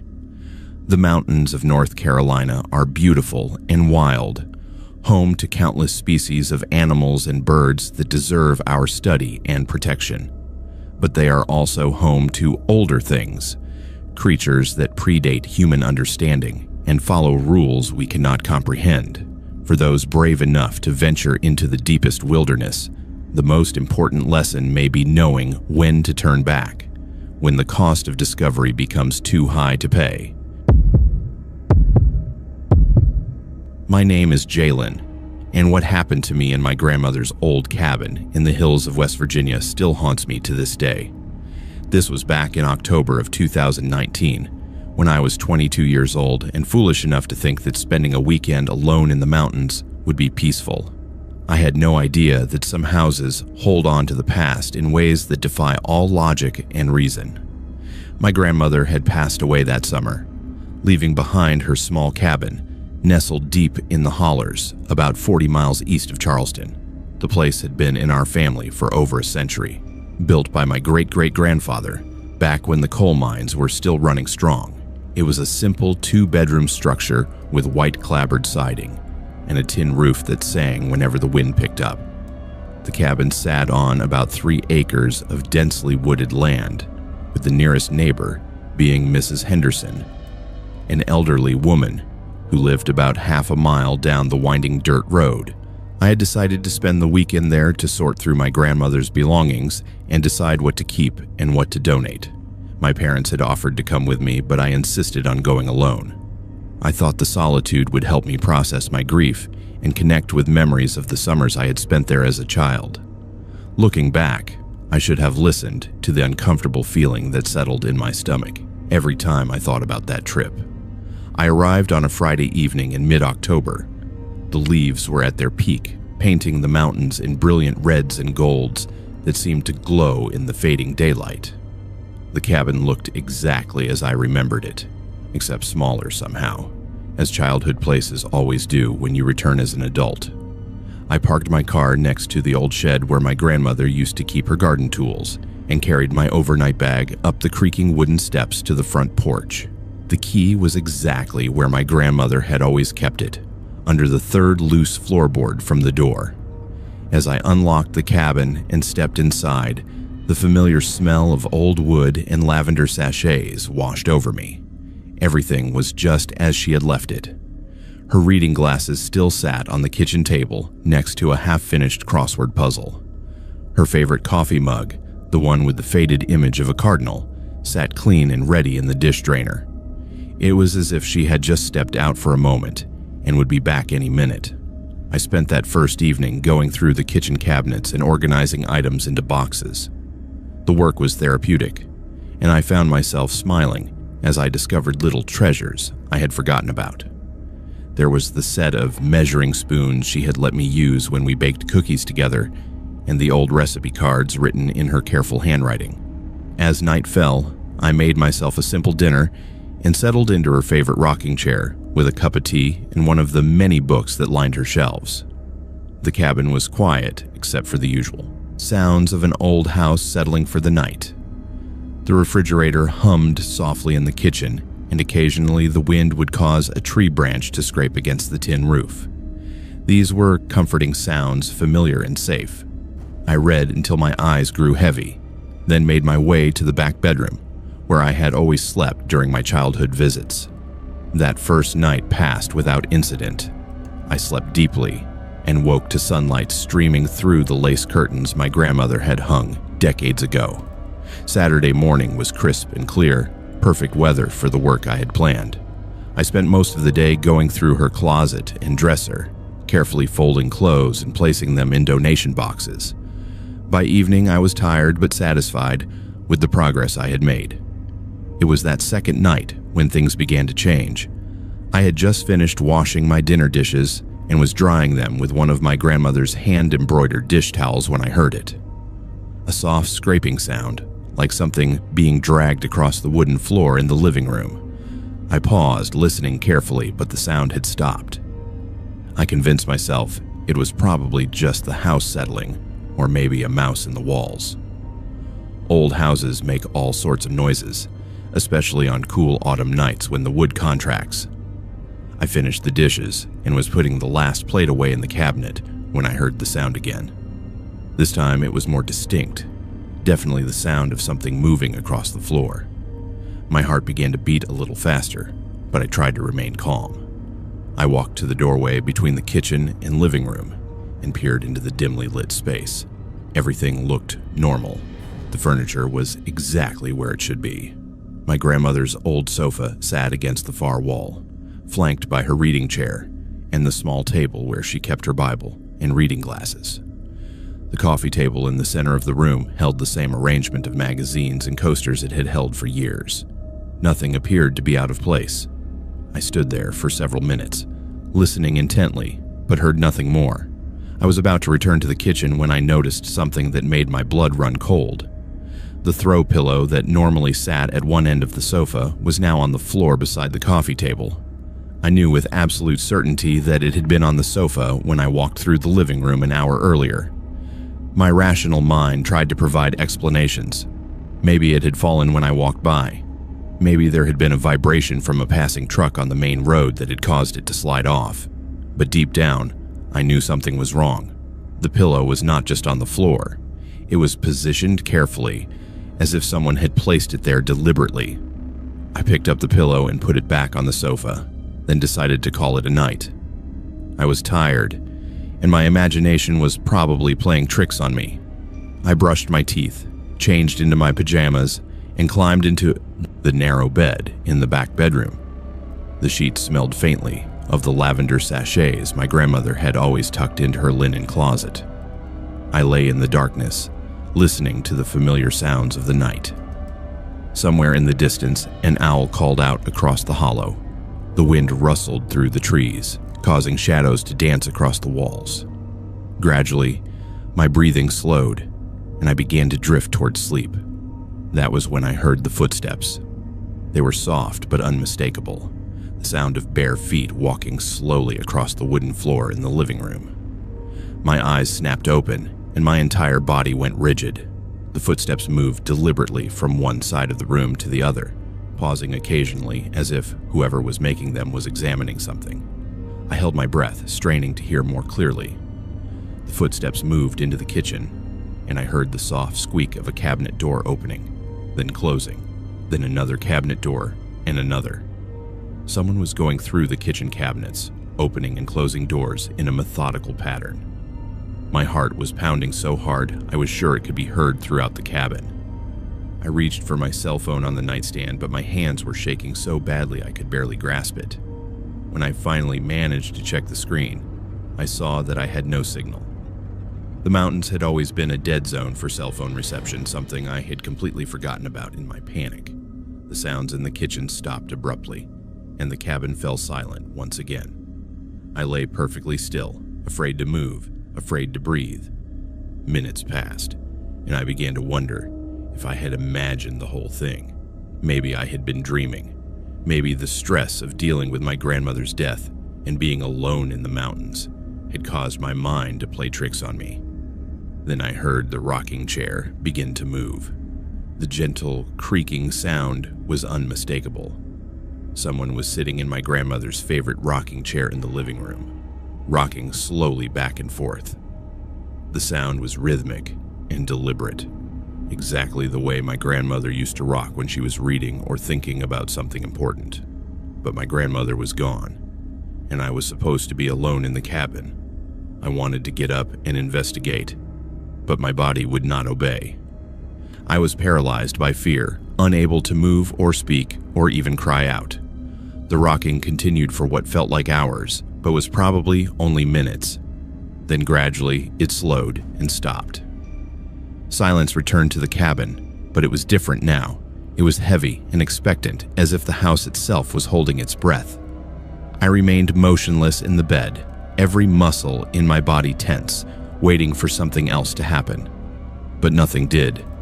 Eventually, exhaustion overcame fear, and I fell into a fitful sleep filled with disturbing dreams.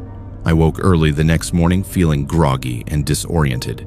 Sunlight was streaming through the bedroom window, and the events of the night seemed unreal in the bright morning light.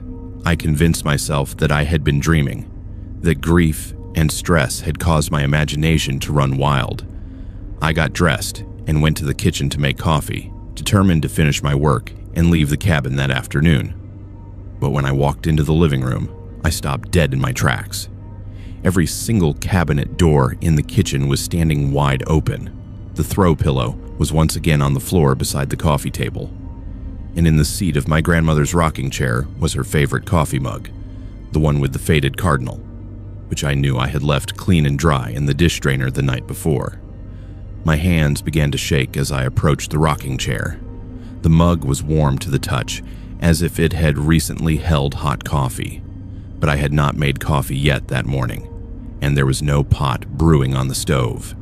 The mug was empty, but it smelled strongly of the hazelnut coffee my grandmother had always preferred.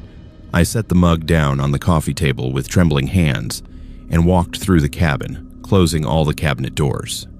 Everything else appeared to be normal, but I no longer felt safe or welcome in the house. Something was in the cabin with me, something that wanted me to know it was there. I packed my things quickly and loaded my car, abandoning my plans to finish sorting through my grandmother's belongings. As I carried the last box to my car, I turned back to look at the cabin one more time. In the front window, I could have sworn I saw the curtain move slightly, as if someone was watching me leave. I drove away from the cabin that morning and have never returned. My parents hired an estate sale company to handle the rest of my grandmother's belongings, and eventually we sold the cabin to a developer who planned to tear it down and build a modern vacation home. Part of me was relieved to know that the old house would be demolished, but another part of me wondered if destroying the building would really put whatever was living there to rest. I never told my parents or anyone else in my family about what happened that weekend. They would have thought I was having some kind of emotional breakdown brought on by grief. Maybe they would have been right. Maybe everything I experienced was the product of a grieving mind trying to feel close to my grandmother one last time. But I know what I heard And what I saw, something was in that cabin with me, something that moved through the rooms with familiar ease, something that knew where everything belonged. Whether it was my grandmother's spirit, unable to let go of the place she had loved so much, or something else entirely, I will never know. What I do know is that some houses hold on to their memories, and sometimes those memories have a way of making themselves known to the living. The cabin is gone now, replaced by a sleek modern structure with floor-to-ceiling windows and a 3-car garage. But sometimes, when I'm driving through the mountains of West Virginia and see an old house tucked away in the hollers, I remember that weekend and wonder what other secrets the hills are keeping. And I am grateful that I was able to leave when I did, before whatever was in my grandmother's cabin decided that I should stay forever.